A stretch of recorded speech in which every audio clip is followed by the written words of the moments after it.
All right, here we are, part 3, looking at the rares and mythics in Alchemy Horizons Baldur's Gate. Let's start off with this one, Archivist of Ogma. Oh, I should say we're going to be going Wooburg to gold to artifacts and then the one land, and then we'll still be doing sorted by mana value with these rares here. So starting off with Archivist of Ogma. This is 1 and white for a 2/2 halfling cleric with flash. And it says whenever an opponent searches their library, you gain 1 life and draw a card. So I have, of course, taken a look like any good set reviewer would do and saw how many things search your library in this set. Not that many. There's the green. There's a few things in there that search for lands, but really this is just going to be a flash bear 95% of the time. And anytime you seek, that's not searching. That's what I was going to say. Okay. Yeah, seeking is not searching. Yeah. So, how much do you like a flash bear that you'll draw a card 5% of the time on? I like it as a D. Yeah, I think so too. A D seems about right to me. Okay. All right, next up we've got Horn of Valhalla. So this is an adventure. It's an equipment. The equipment side is 1 and a white, equip 3, and the equipped creature gets +1/+1 for each creature you control. And of course, the adventure side over here, the sorcery, Uthgart's call, I want to call it, X white, create X 1/1 white soldier creature tokens. This is a sorcery. Yep. This is really sweet. I like this card a lot. I mean, so where would you want to slot this on your curve? I think you're taking your deck pick. Where does this exist on your curve? 5, I think. 5. Okay, so you put it in the 5-drop slot. You're like, I'm happy to make 3 1/1s, and then the turn after I can cast this and equip it to one of those 1/1s, give it +3/+3. Maybe I had to chump with one of them, whatever. And that's not including anything else you've done with your board. But I think that's a pretty darn good card, right? Yeah, I think it's a little inefficient on all the spots. Right. 2 mana for the equipment, 3 mana for the equip. Sure. X white for the tokens, but it is a lot going on. I don't think you're. I don't want to say you're not ever going to cast it just for the horn side, but you're probably a lot of the value comes from the tokens you're getting. Yeah, my guess is you would cast. You're really only casting it the horn side if you top deck it or your board has built out in such a way where cast equip is gonna win you the game or effectively win you the game. Right. With that move. But I think, I don't know. I think this feels like a pull into white for me, and I'd give this a B. Yeah, I think so too. Maybe even B+. I was just thinking, no, we're thinking better on curve, but imagine you just draw this, a little bit later, or maybe you do have some of that ramp that we looked at yesterday in your deck. If you just cast this for X equals 5 or 6 or something, that's going to happen some amount of the time. Then it's going to be really, really good. So, I like B for this. Cool. Next, we got Vladimir and Godfrey. This is 2 and white for a 3/2. Sorry, I should move my mic a little closer. This is 2 and white for a 3/2 legendary creature zombie knight, and it has Rejuvenation, which is 2 and white. Return Vladimir and Godfrey from your graveyard to the battlefield tapped. It perpetually gets +1/+1. Activate only if you control a 1/1 creature. So it's a cool ability. Just being able to always just keep bringing this back is good. There's just not that many 1/1s in the set, though. We just saw some 1/1 tokens. Sure. There's a few cards that do make 1/1 tokens, but overall, I just doing a quick cursory glance. I don't think this isn't going to be active all that often. Mm-hmm. So it's. I don't want to say build around because you're not oh, look, a 1/1 that you're gonna be hey, this is good for my Vladimir and Godfrey.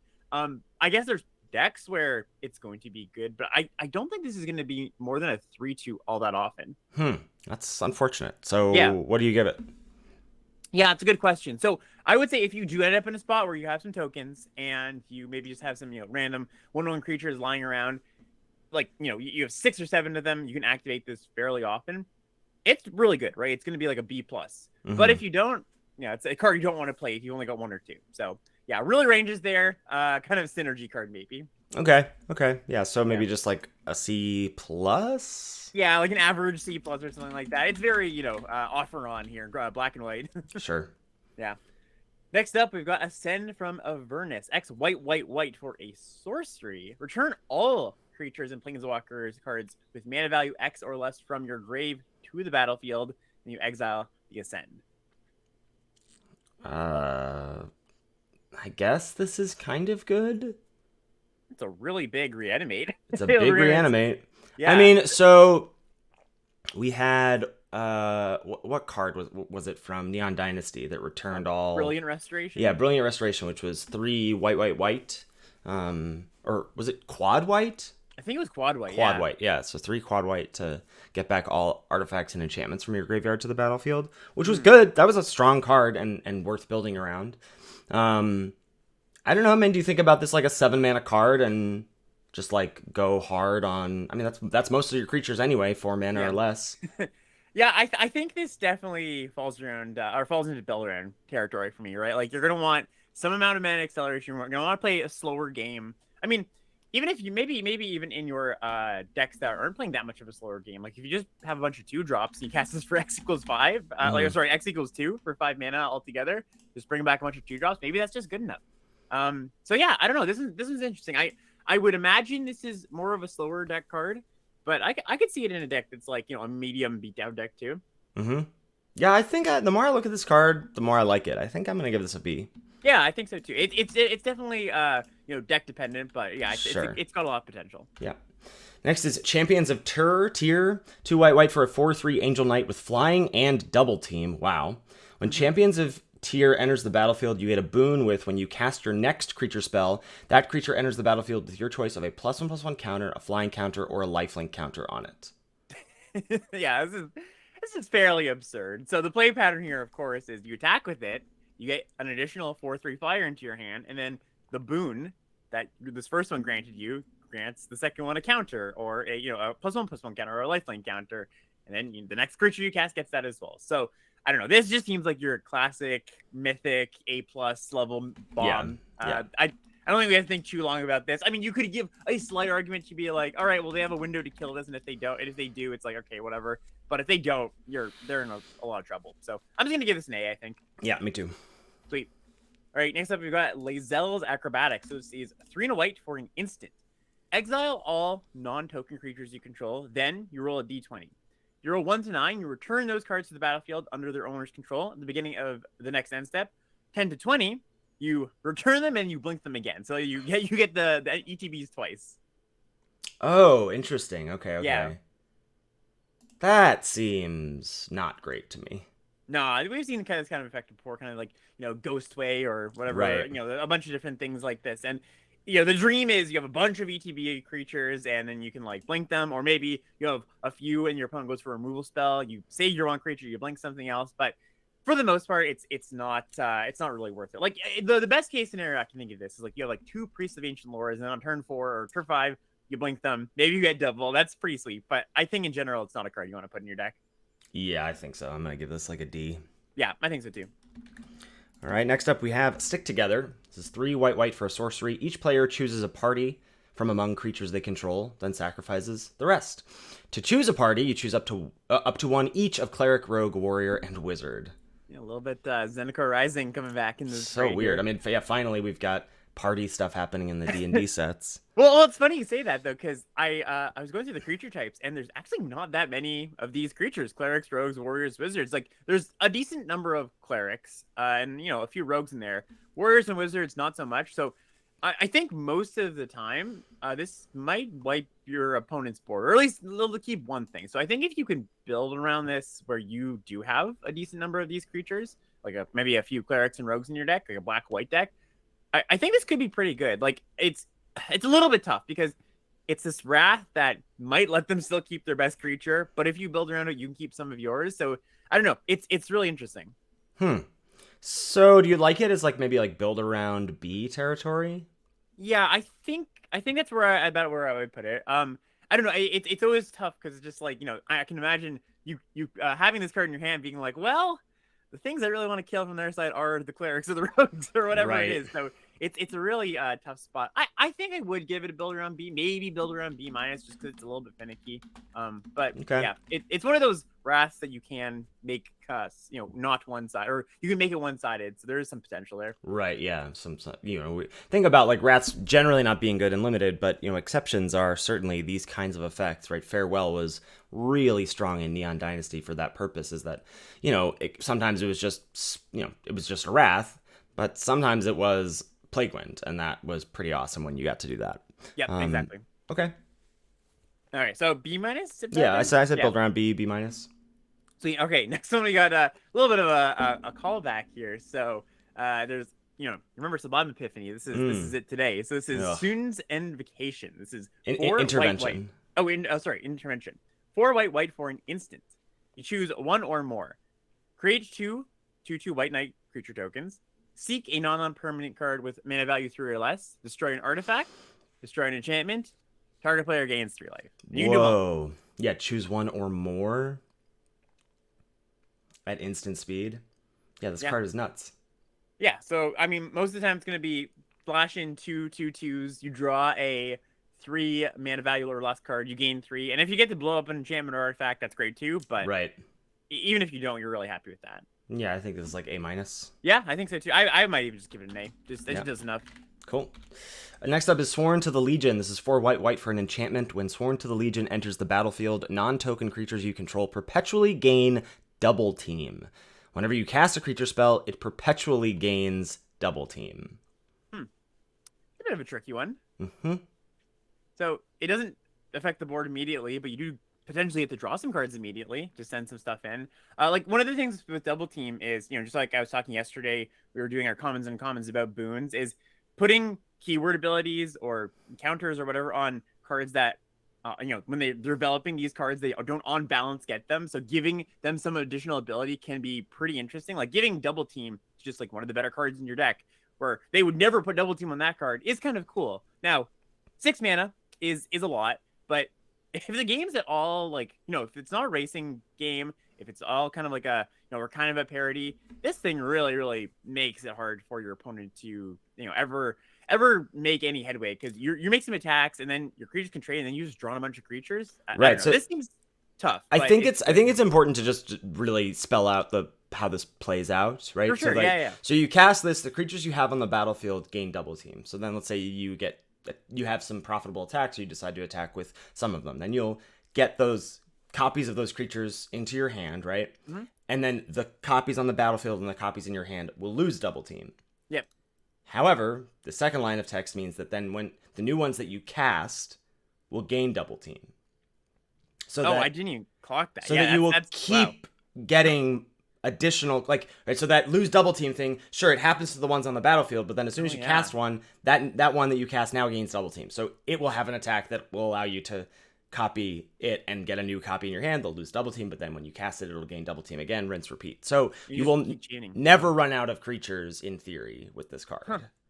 All right, yeah, that's strong. It's pretty strong. I mean, you're right, it's 6 mana doesn't actually affect the board. But tempting though. And infinite creatures. Is pretty good. Huh. So I don't know. What's your vibe on this? What do you want to give My it? guess is that this is nuts. I kind of want to just give this an A-. Yeah, I think so too. I know, I've been talking this whole set review about I don't think it's gonna be the fastest format, but who knows how it's gonna play out. If it is a faster format, this kind of effect gets worse. But I think this card in any medium speed format it would be really, really good. So I'll join you there. Yeah. Sweet. All right, Ancient Gold Dragon is the first in a cycle of gigantic mythic dragons. It's 5 white for a 7/10 flyer. When it deals combat damage to a player, you roll a d20 and you make that many 1/1 blue fairy dragon creature tokens with flying. What? Yeah, that's sweet. That's very funny. Yeah, I mean 7 mana, 7/10 flyer that's huge. 7/10, yeah, it's gigantic. What? So I do think if you have this in your deck, you either want, any of these expensive cards, you either want some amount of ramp, which we just see quite a bit of, or at least ways to draw extra lands. Like Pilgrim's Eye is a good friend of this thing, right? Just because you get to, get to that 7 mana at some point in a reasonable fashion. 7 mana is a lot. Just drawing 7 lands in an average game doesn't always happen. But yeah, I mean, if you get there, it's great. Yeah. Yeah, this is really sick. Is this bomb status? Yeah, I think so. Yeah. So, one of the things you have to consider with this kind of card, a giant thing that doesn't have an ETB when it comes in, is how likely is it to survive till your next turn? And 7/10, you're gonna get a block in. It's I don't think your opponent's gonna be able to win a combat even with the combat trick. Aside from Grim Bounty or the cast down, I guess there's a few, maybe 1 or 2 other things, but there's not a lot of removal that even kills 7/10. So I'm into it. Yeah. Yeah, A-. Yeah, A-. Let's do it. Cool. All right, now we got our fun specialized cards. First up is Clement, Novice Acolyte. 1 and a white for a 2/2. It's a legendary creature, Teethling Cleric. Has specialized for 2. And it says when Clement, Novice Acolyte enters the battlefield, creature cards in your hand perpetually get +1/+1. That's pretty sweet. Ooh, yeah, that's just good on its own. Yeah. The mono white side here, it's Clement Life Acolyte. 1 white for a 3/3 lifelink, and then when it specializes, you get a boon with the next creature you cast gets lifelink. Okay. The white-blue one is a 3/4 with Vigilance, and when this creature specializes, you seek 3 non-land permanent cards, choose one of those cards, and shuffle the rest into your library. The white-black one here is a 3/3, and when it specializes, you create 2/2 black zombie creature tokens. The red-white one is a 2/3 with Double Strike. When it is dealt damage, it deals that much damage to any target. And the green-white one is a 4/4 that when it leaves the battlefield, you make a 4/4 green ox creature token. Okay, so these are just all wildly different. Yes, they're not like yesterday's where it's like, Yeah. oh, okay, we can see the similarities. Like some of the rares are, but this one, for whatever reason, is not. So maybe it would be good to take some time to walk through these ones. Yeah. Well, I mean, these are all good. Yeah, they're all like, good. we don't need to like worry about that, and like so you'll just play it in any white deck, and then you'll be happy with what your pair is, and maybe you mess around, as Alex was saying before, with like a Pilgrim's Eye, searching up a forest because you like that one. But like, these are all just very good cards. Yeah, you raise a valid point, Ethan. That I don't think we have to say they're all A's or whatever. Right? Yeah, we don't have to go through and be like, this one's a B plus. Like, it just doesn't matter. This card is an A. Yeah, this card is great. Like, I'm just reading, to go into one of them quickly. Just imagine the black one here. You specialize and you get 2 2/2s. Just that's really, really good. Yeah. Yeah. Plus, it's awesome. Like, what is it? A 3/4? It's a 3/3, but 3/3, even still, that's awesome. Yeah. I would. This is like one of those. We've had a lot of these kind of like cheap rares that come down, and we were just looking at that giant mythic dragon, and I imagine this card is just much better than that giant mythic dragon. Like, right. That's what I'm saying. Like this card on. Let's say your opponent just on the play, and they play this on turn 2. Everything in their hand is now huge. Yep. Plus, they're threatening to flip this at some point. That's a tough game to lose. Oh man, is this like the efficiency A plus? I kind of think it is. I think so too. Yeah. I want to go there. Okay, let's do it. Very sweet. Our next one here, our next specialized card is Laissez Warrior. I'm really proud of myself for getting that on the first go. 3 and a white for a 2/4 double strike with specialized just a single mana. Wow. When you cast this spell, it gains the ability, when this creature becomes the target of a spell or ability an opponent controls, you can exile this creature and then return it to the battlefield under its owner's control. So really hard to target. It's basically hexproof, right? Laissez Blessed Warrior is the mono white side. 3 white for a 3/6 double strike. And when it specializes or enters the battlefield, seek a non-land permanent with mana value 3 or less. Okay. The white-blue version is a 3/6 with double strike that says when this creature enters the battlefield or specializes, conjure a duplicate of a random creature card from an opponent's library into your hand, and it perpetually gains you may spend mana as though it were mana of any color to cast this spell. The black-white one is a 3/6 double strike. When this creature specializes or enters the battlefield, it return up to 2 target creatures with total mana value 3 or less from your graveyard to the battlefield. The red-white one is a 3/6 with double strike. Says when this creature ETBs or specializes, create 2 1/1 white soldier creature tokens. And the green one, 3/6 double strike. When it specializes or enters, other creatures you control and creatures in your hand perpetually get +1/+1. So the reason all of these say when it enters the battlefield or specializes is because of that first line of text from the front side, right? Like, so if you specialize this, it will still have that text of if it's targeted by a thing, you flicker it. Right. And it will flicker back as this side. So if you flip it to the green-white side, and then they try and kill it, it'll flicker and come back as green-white and do this thing, right? Yes. Yeah, and also chat points out, I said it, the ability of when it returns, when they cast a spell on it, return to your hand, or exile and comes back, that's only a one-time thing, because it only gains that ability when you cast it. Correct, yeah. I think this is another incredible card. This card is amazing. So much flexibility. Yeah.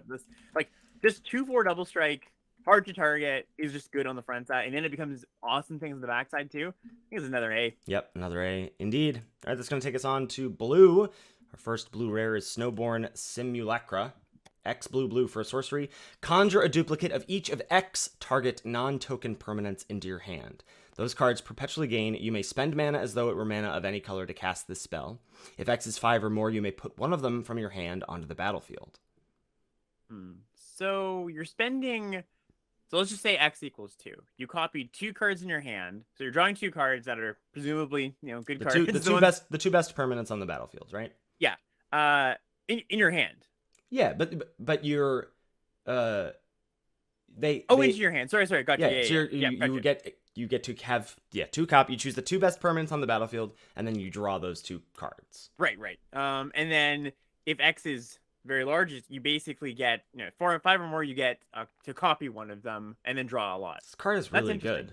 Yeah, that is quite good. Pretty busted. You can copy lands, but you don't get to cast them, right? I guess you could play them.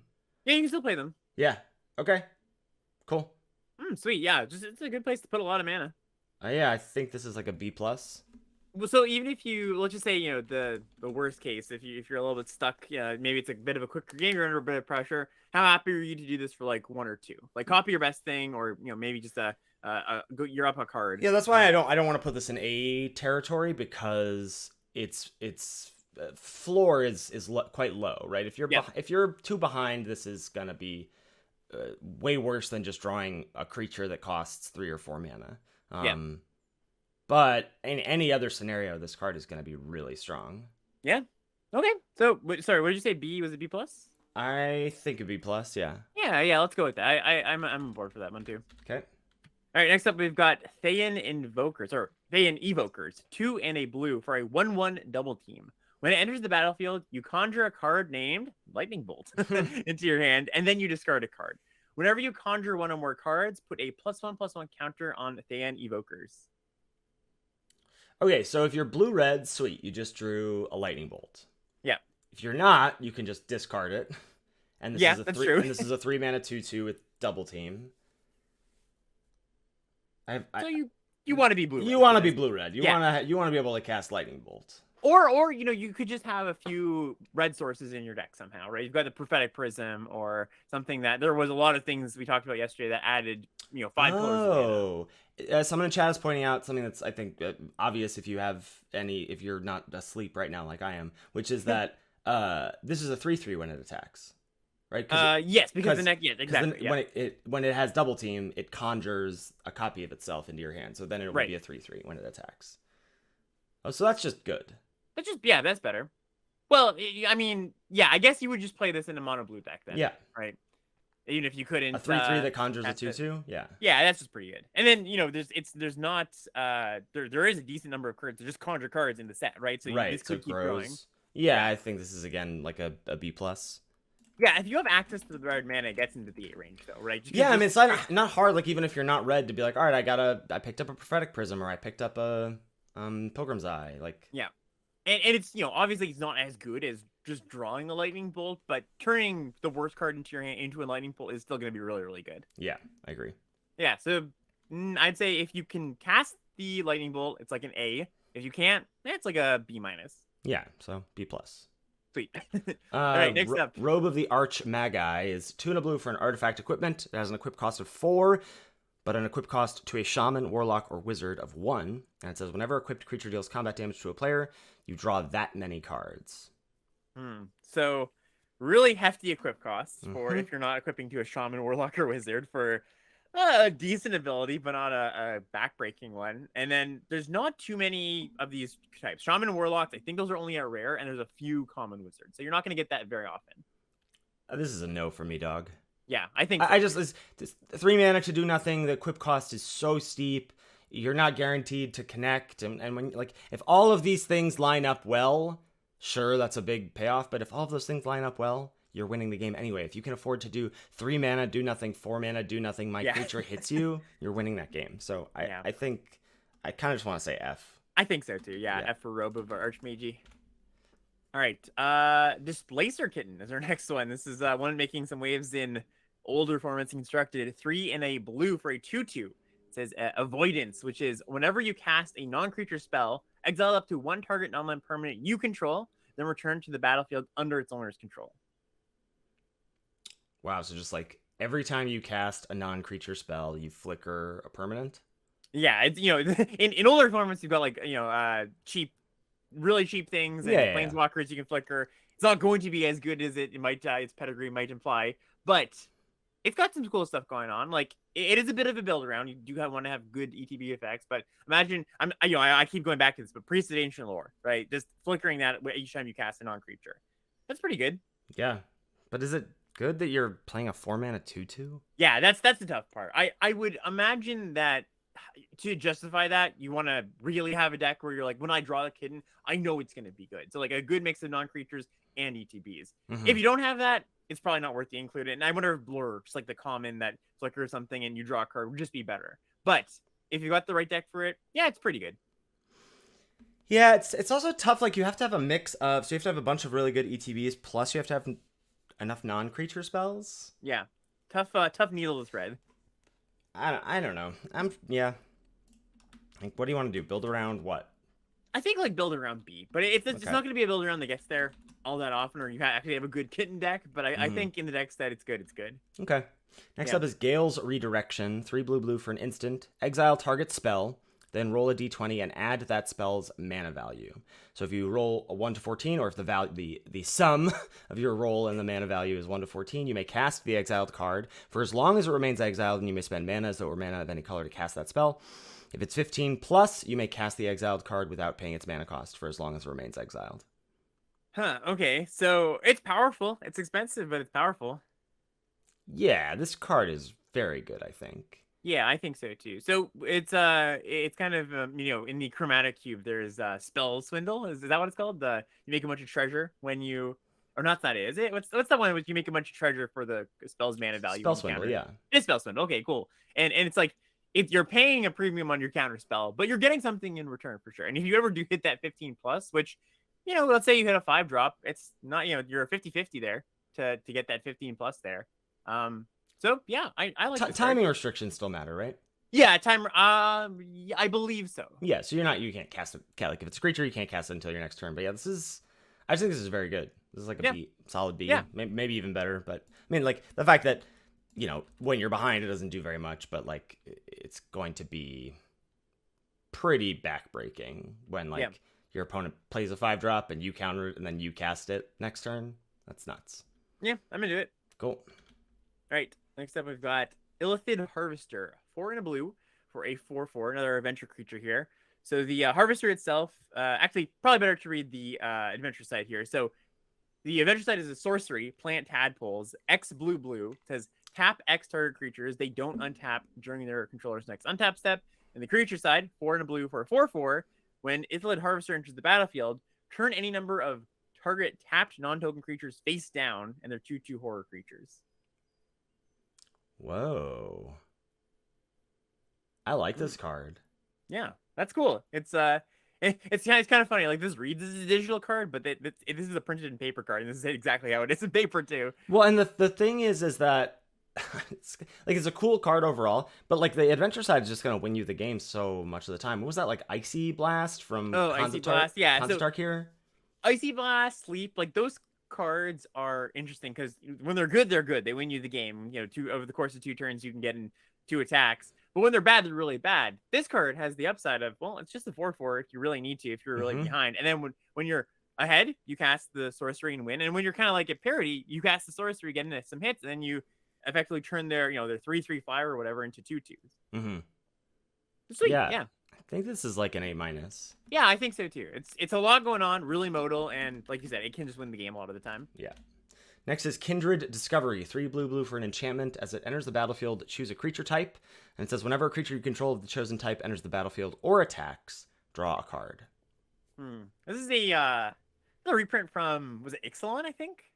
I want to say it's the Anthem. No. It's the same card. I'm pretty sure. Maybe I'm wrong, but maybe it's a very similar card. But it's plays in a lot of the same space of cards we've seen before. You're thinking of the banner, right? Yeah. Banner. Yeah.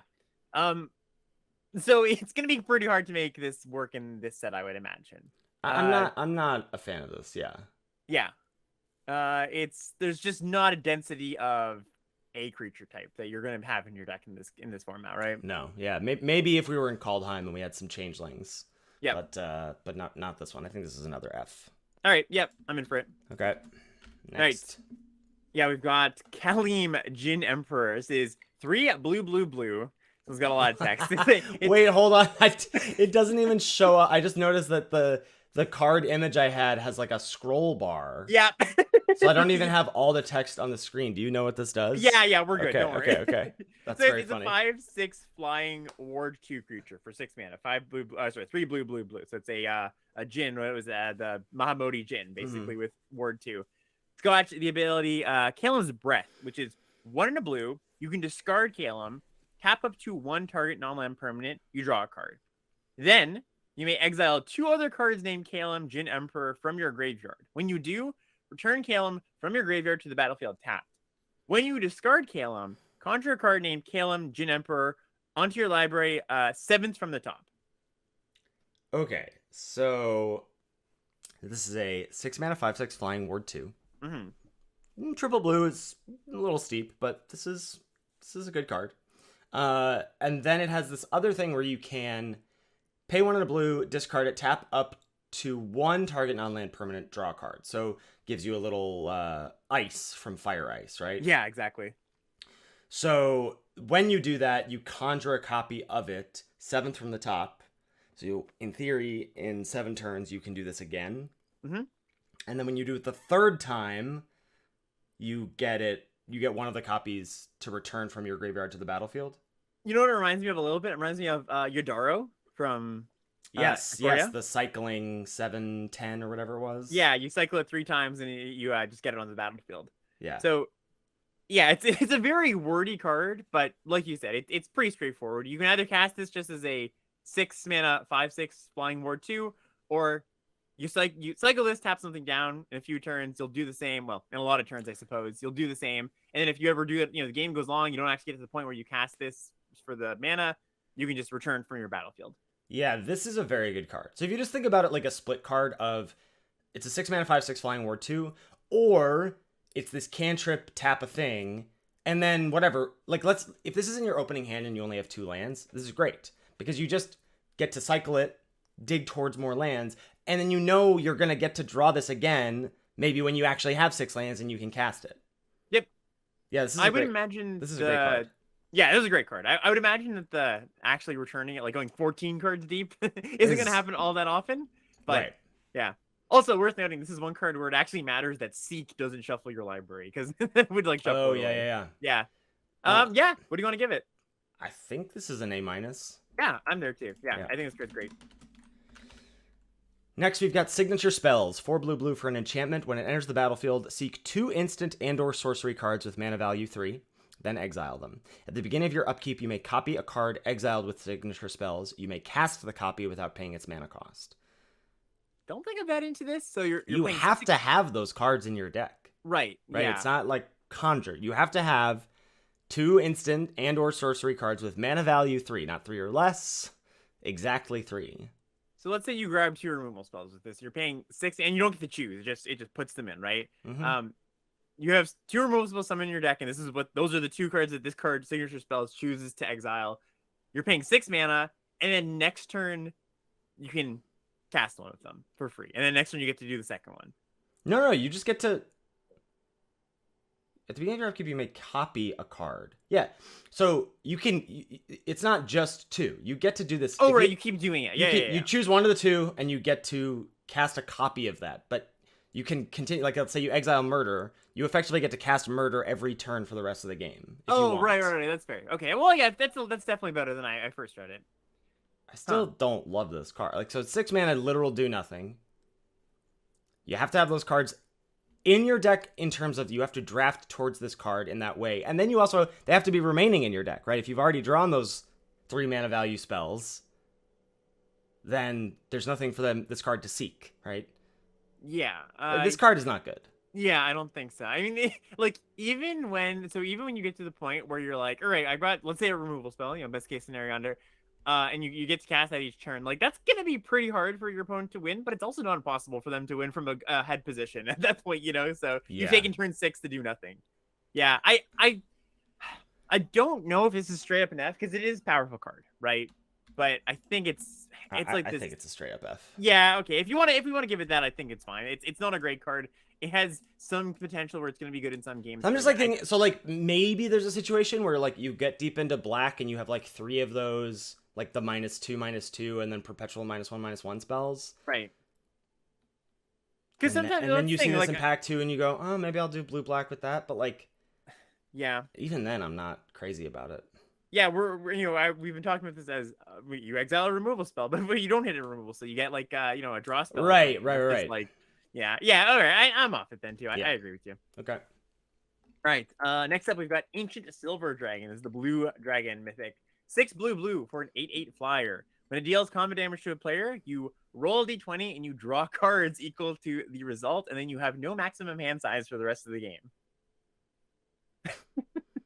Okay. These cards are so funny. This might just kill you, yeah. too. Well, it might kill you, but it's also like, even if it doesn't, this is going to kill them before your cards in hand are going to kill. Like, you're going to hit them with an 8/8 once or twice, and they're just going to be dead if this can connect. Yeah. It is scary that this could kill you, though. Like, there is a world where, like, you can't actually, like, at what point are you like, can I actually attack with this? Like, if you have 15 cards left in your library, this is a scary card, and your opponent is like at 12. Yeah, there's gonna be times where your opponent's like, "All right, hit me with that," you know? Yeah, yeah. I like how you're like, I went on, I said what I said, and you're like, "But Alex, it can kill you." Yeah, yeah. No, I think this card, like the white dragon we were talking about, that's a good payoff because that's right. Gonna come down, help you win the game. This is a giant flying thing, but I think it's gonna kill you too much of the time. You're right. So I don't know if think it's gonna kill you too. I don't know if that's true, but like if this needs to connect 3 times, this is gonna kill you.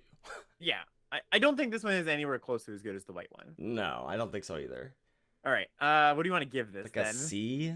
Yeah, I think so too. It's so expensive. Yeah, not so into this one. Yeah. All right, our first of the specialized creatures is Gail, Conduit of the Arcane. 3 and a blue for a 2/3. It says, when Gail, Conduit of the Arcane enters the battlefield, if you cast it, return target instant or sorcery card from your graveyard to your hand. Okay, cool. Little Archaeomancer action. Has specialized 2. The mono blue side is a 4/5 and says, whenever you cast an instant or sorcery spell, draw a card, then discard a card. The blue-white side is a 4/5. Whenever you cast an instant or sorcery spell, you make a 1/1 white Pegasus creature token with flying. The blue-black side is whenever you cast an instant or sorcery spell, each opponent loses 2 life. Wow. The red side is whenever you cast an instant or sorcery spell, Gale, Storm Conduit perpetually gains creatures you control get +1/+0. And the green-blue side is a 4/5. Whenever you cast an instant or sorcery spell, put 2 +1/+1 counters on target creature. Yeah, so like you said, it's Archaeomancer, which is a pretty decent baseline. Just buying back a spell. That's not too bad at all. Yeah. And yeah, we get to specialize. It turns into the nice thing is that it actually flips into a sizable creature, right? 4/5 is pretty big. Yeah. I think, there's definitely differences here. You heard me go, ooh, the black side being 2 damage. Like, all of your spells dealing 2 damage to your opponent is a lot. I mean, I think these are all good effects. Don't get me wrong. I certainly think the mono blue side being the weakest of just draw a card, discard a card. But yeah, this seems like just a nice, super solid B to me. Yeah, it's super solid. Exactly. It's not all that flashy. Yeah, it's not busted like the white ones we were looking at, but... No, but it's good. Yeah, I think I agree with B. All right, next up, we've got Emoan, Trickster Fiend. Or Trickster Friend, sorry. It's 1 and a blue for a 2/1. Specialized 5, but the ability costs 3 less to activate if there are 2 or more instant and or sorceries in your grave. It says, Emoan, Trickster Friend can't be blocked as long as it's attacking alone. Okay. The mono blue side is a 3/2. It says, can't be blocked straight up. Whenever Emoan deals combat damage to a player, you can exile an instant or sorcery from your grave, and when you do, you tap a creature your opponent controls. That creature doesn't untap during its controller's next untap step. The white-blue side, I assume all of these can't be blocked. It's a 3/2. When it deals combat damage to a player, you may exile an instant or sorcery card from your graveyard. So that's, I assume, going to be the text on all of these. If you do, the effect you get here for the white-blue one is put a +1/+1 counter on each creature you control. The black one is you can exile instant or sorcery from your graveyard. If you do, you make a 2/2 black zombie token. Interesting. Red-blue says if you exile the thing, deal 2 damage to each opponent. And the green one is when you exile a spell, you can draw a card and you can play an additional land this turn. Why is the red one so bad? Yeah, I was just thinking the same thing. It's like, oh, okay, to an opponent. Okay. Yeah. Curious The, when gr- the the gr- other I mean, one green anthems one your being team. like mini Uro is kind of nuts.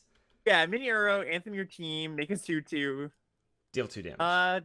Yeah, this is a little bit Juan Team Malazan vibes, right? So yeah. I mean, flipping into an unblockable 3/2 is good. Pretty sick, and then getting these effects from spells. I think you're definitely going to want to. It's interesting that these blue is so weak, my god. But it's interesting that these blue rares are all about these. We're seeing so many like instant and sorcery matters cards in the rare slot when that didn't really seem to be seeded into commons or uncommons that much. Yeah, there's not really any like cheap blue or red cantrips or anything like that. So if you're paying 5 for this, it's not very good because 5's a lot for this effect, right? Oh, you're talking about the specialized effect, right? Yeah, for specialized, because so really it's going to be, for the most part, a 2-mana 2/1 can't be blocked when it's attacking alone, which isn't so bad. And then it will take a while until you can activate it for 3, or you get value out of one of its backside abilities. Yeah, but I also it's not crazy to think about it costing only 2 to specialize. I don't know. I think this is another B for me. Yeah, I think so too. Cool. All right, moving on to black. Our first rare is Stroke of Luck, 1 in a black for a sorcery. Look at the top 4 cards of your library. Choose one of them and put all cards with the same name as the chosen card from among them into your hand. You lose 1 life for each card put into your hand this way. Put the rest on the bottom of your library in a random order. It's a lot of words for a sorcery speed anticipate. That you lose a life for. Yeah, well, you dig 4 deep, so I guess it's impulse. So I guess if you find lands and you want lands, you can draw 2 of them or 3 of them if you get a little bit lucky. But for the most part, this is going to be just look at the top 4, take 1, lose 1. So that's not really a card I'm that interested in. No, that's like good D. Yeah, the filler, you could play it, but you're probably better off not. Agreed. All right, next up, we've got Altar of Baal. This is a artifact adventure. There's a sorcery side, Bone Offering, 2 in a black. Create a tapped 4/1 black skeleton token with Menace. Then the other side of it, it's an artifact. It's a 2-mana artifact with a 3-mana and tap ability. Exile a creature you control. Return target creature card from your battlefield to the graveyard. Or sorry, graveyard to the battlefield. I did that twice. Activate it only as a sorcery. So a little like recurring nightmare-ish, except you're exiling the thing you control. So it's more of Soul Sisters, I guess. You can't do loops or anything. Not Soul Sisters. What was the card? Spirit Sisters. Spirit Call, right? Sisters Call. Thank you. I mean, 3-mana 4/1 Menace is very good. Yeah, that's just good. And this other card seems like it could be good / build around too if you get some ETBs. Yeah, it's like a lot of these adventure cards kind of have to ask yourself, well, what side of the card is the meat of it, and what side is the bonus, right? Like there's that Black Lantern we looked at yesterday. Yeah, and I think the regrow side on that is kind of the meat of it. Lantern is the bonus. Similar here, I think the 4/1 is kind of the meat. You're just happy to have that, and then the Altar can do some stuff too. It's not going to be the most in a quick game. It's a little bit slow. Maybe you don't have anything good to bring back, but after the game's gone on for a little while, you get back your best thing, and then you can really start grinding people with this. So I like it. It's a solid card. I'd probably give it like a B-. Yep, B- sounds good to me as well. Sweet. Next up is Black Market Connections. 2 in a black for an enchantment. At the beginning of your pre-combat main phase, choose 1 or more. Interesting. So you cannot get this effect the first turn you cast it. Right. It says the beginning of your pre-combat main phase, so you'll be past that point. So you can either create a treasure token and lose a life, you can draw a card and lose 2 life, or you can make a 3/2 shapeshifter creature token with changeling and lose 3 life. Oof. This is a lot of power. Choose 1 or more. Wow. So you could lose 6, get a 3/2, draw a card, lose. I mean, more likely, if this is your turn 3 play, what you want to do is get your treasure, get the 3/2. Mm-hmm. So you can get ahead of curve and affect the board. Worth noting, you do have to choose 1. So you're gonna die to this. Yeah, you will die to this at some point. And paying 3 life, paying 2 life, like those are real costs. Like 1 life, that's not too bad. But 2 and 3, that starts to add up really quickly. But like you said, if you just make a 3/2 on this, trade off, I think this card's really good. It's scary. This card scares me a little bit.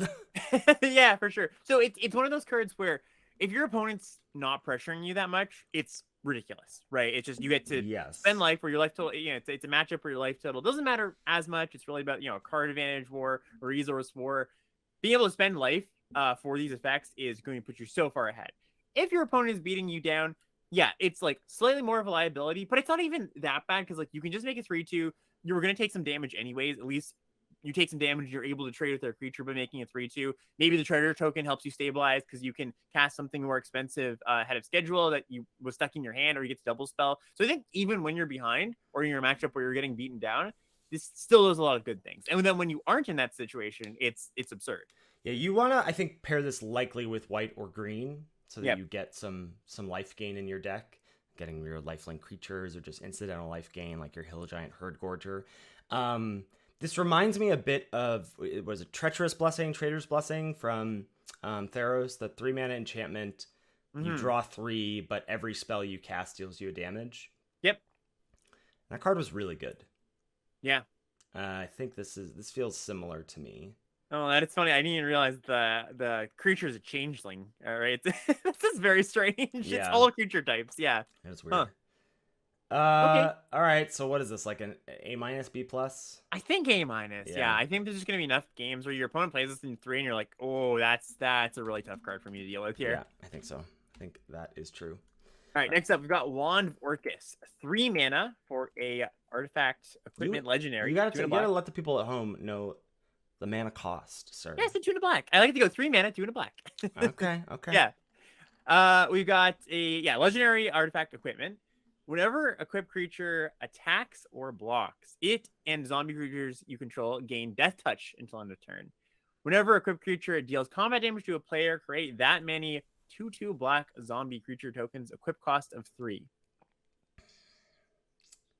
Okay, so you pay 3 mana to cast, 3 mana to equip. If your creature gets blocked, it and other zombies gain death touch, so it's going to trade with what's blocking it. Well, when it attacks or blocks. Or just blocks. in combat, yeah. So if it engages in combat, sorry. Yeah. And if it deals combat damage to a player, then you make that many 2/2 black zombie creature tokens. I mean, this is a lot of setup, but it's a very powerful card. Yeah, I just feel like it's so if you get that first hit in, it's really good because then you get more zombies. You can keep doing this, right? You can keep keep the train rolling. 3 to play and 3 to equip for it doesn't get power and toughness. It does demand to be blocked. I think I don't know. My gut says this isn't that good. Yeah, I was really not on, what was it, Mask of Grizzlebrand? I thought that card was way too slow, and that was another 3 to cast, 3 to equip. Right.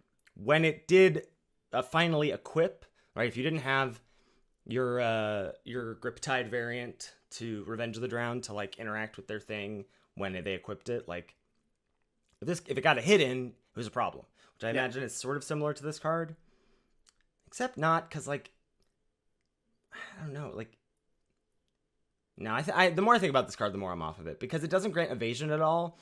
And so even if you're putting this on a creature that they don't want to hit you with, it's probably small enough that they can at least trade with it. And then you didn't really do anything. Well, imagine you put this on something with evasion already. That's pretty sweet, but yes, that is. I don't know. Yeah, I think I'm mostly not into this. I think it's going to be a little too clunky most games. Yeah, I'm gonna go D. Yeah, I'm on board with you there. Okay. Next, we have Grim Hireling, 3 and a black for a 3/2. Whenever one or more creatures you control deal combat damage to a player, create 2 treasure tokens.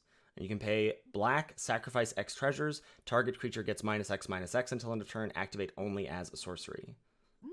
That's kind of nice.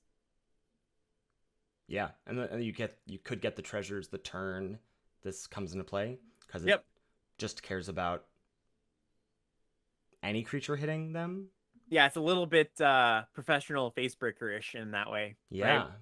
Yeah, so it's it's a 4 mana 3/2, which is not good, but its abilities are really good. Mm-hmm.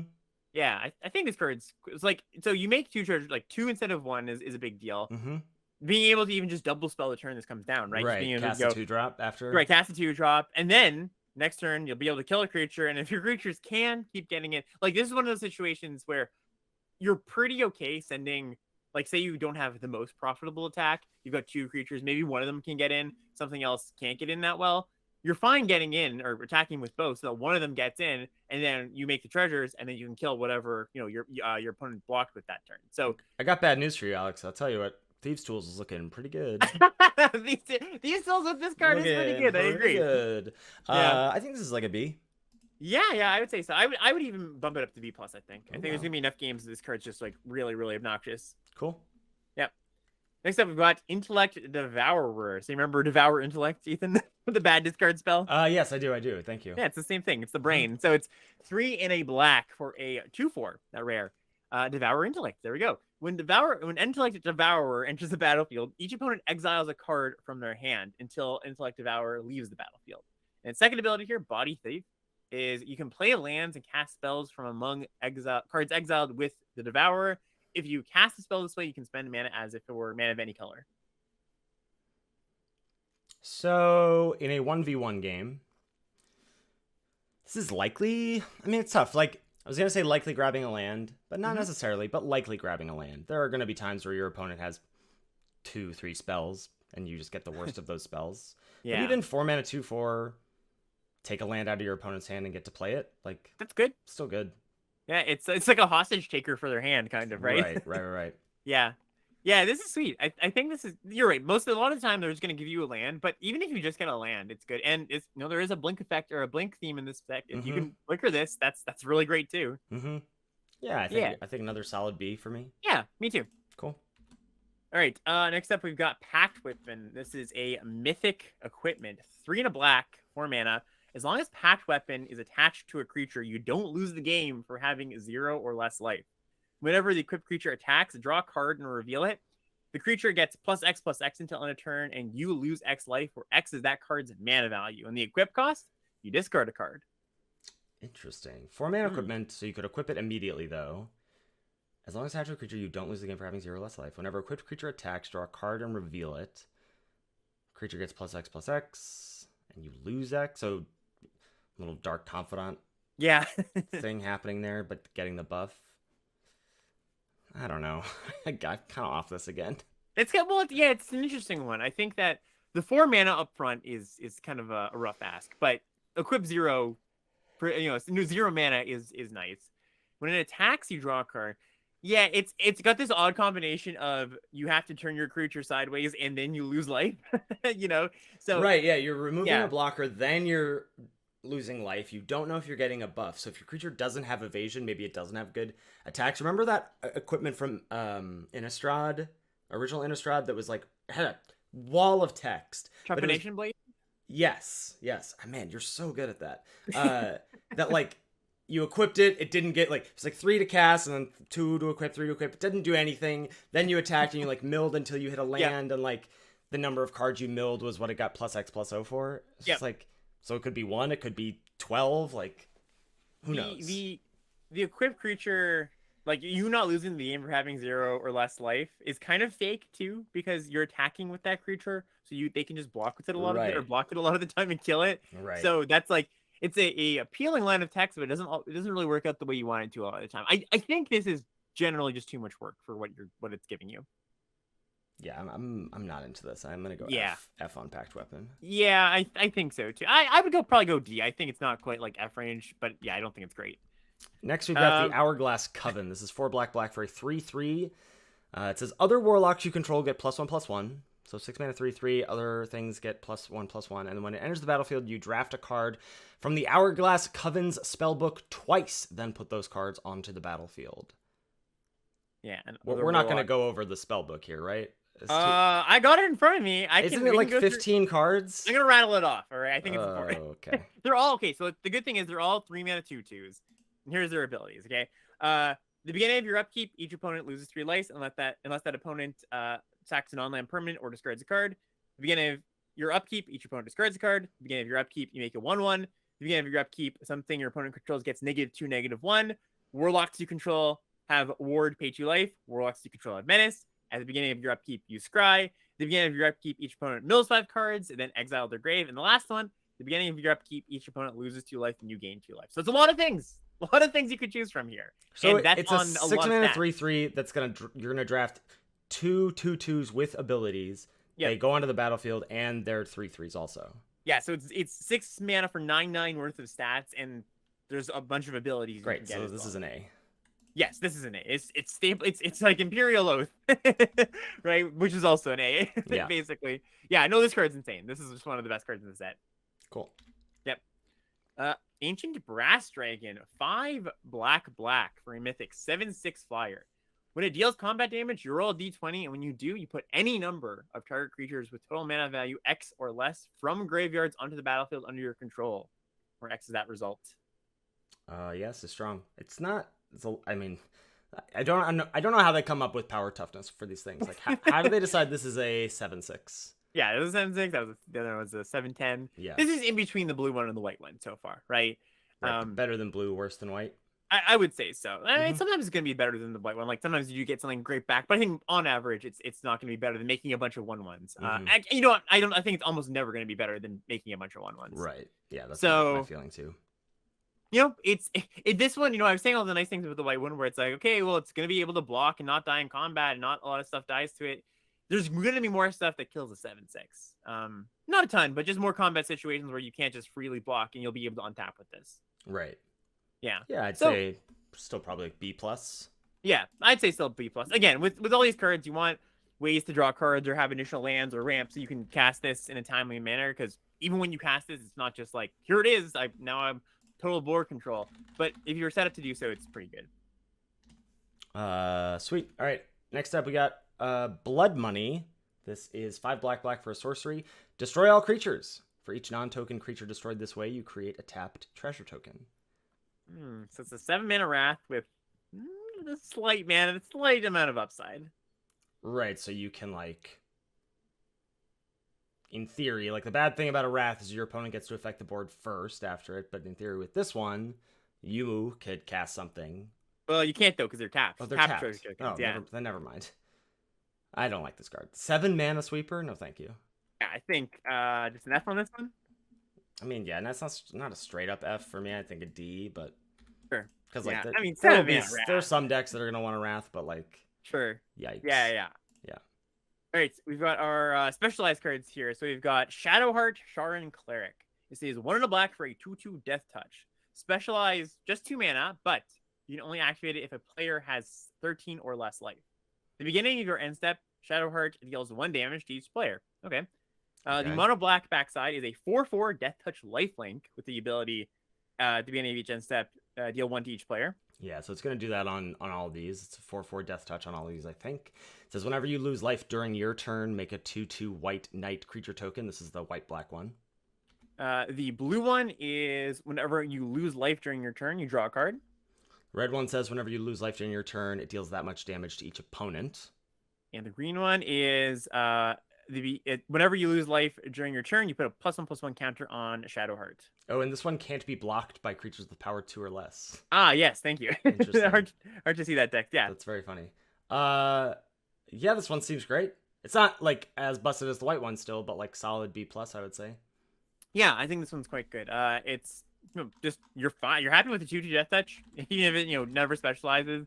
It pings you a bit, so in your more controlling decks, maybe you're not as happy about it, but even still, like it's gonna be good enough. You're gonna, especially if you can flip it back. Like the white one of this is nice because you get there's lifelink.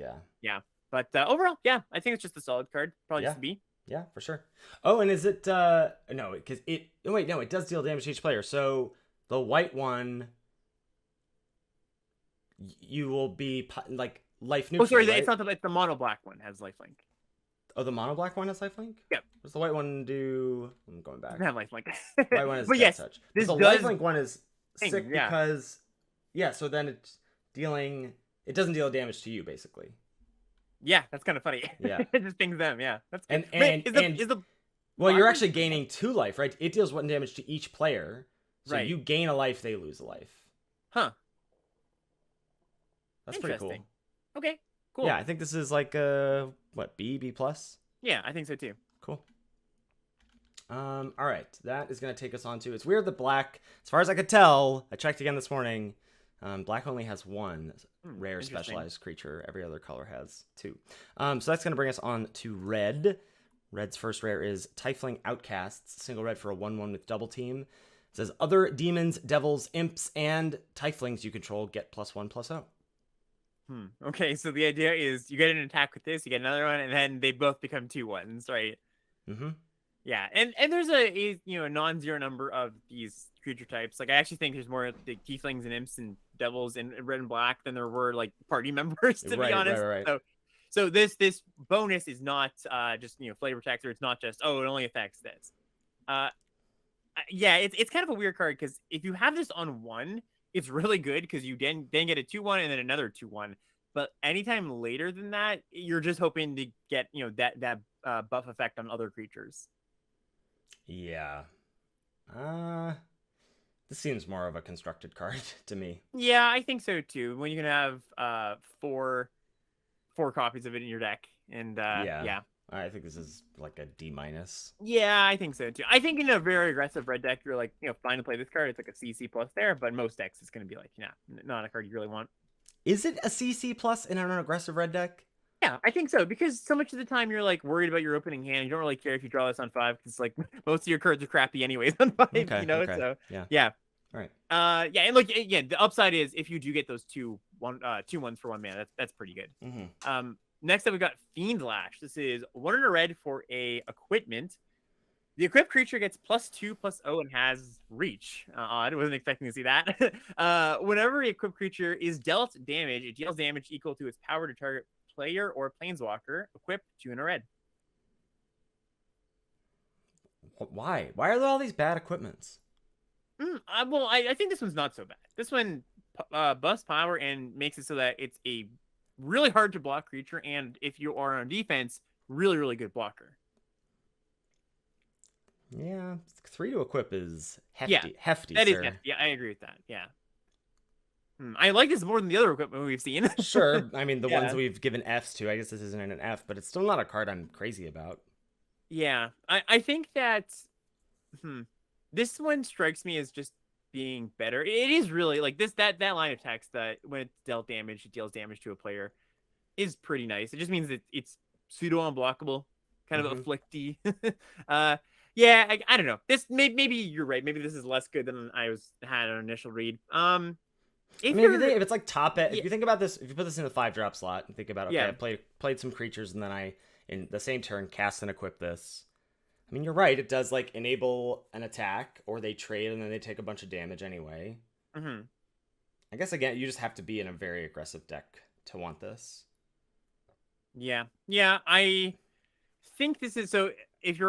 I think most red decks will just play this. Maybe it's not going to be maybe like the top 5 cards in your deck, but it's going to be a fine card. And then if you really do care about all in, just send your creatures in. Because here's the thing: at some point, it just becomes, oh, my creatures are unblockable. Like I can't. Your opponent can't block them, and that is pretty good, right? So if you're in a position to get them low early, this is a good card because you just keep lava axing them or dealing 4, or dealing 3, or just 2. I mean, like, I don't know.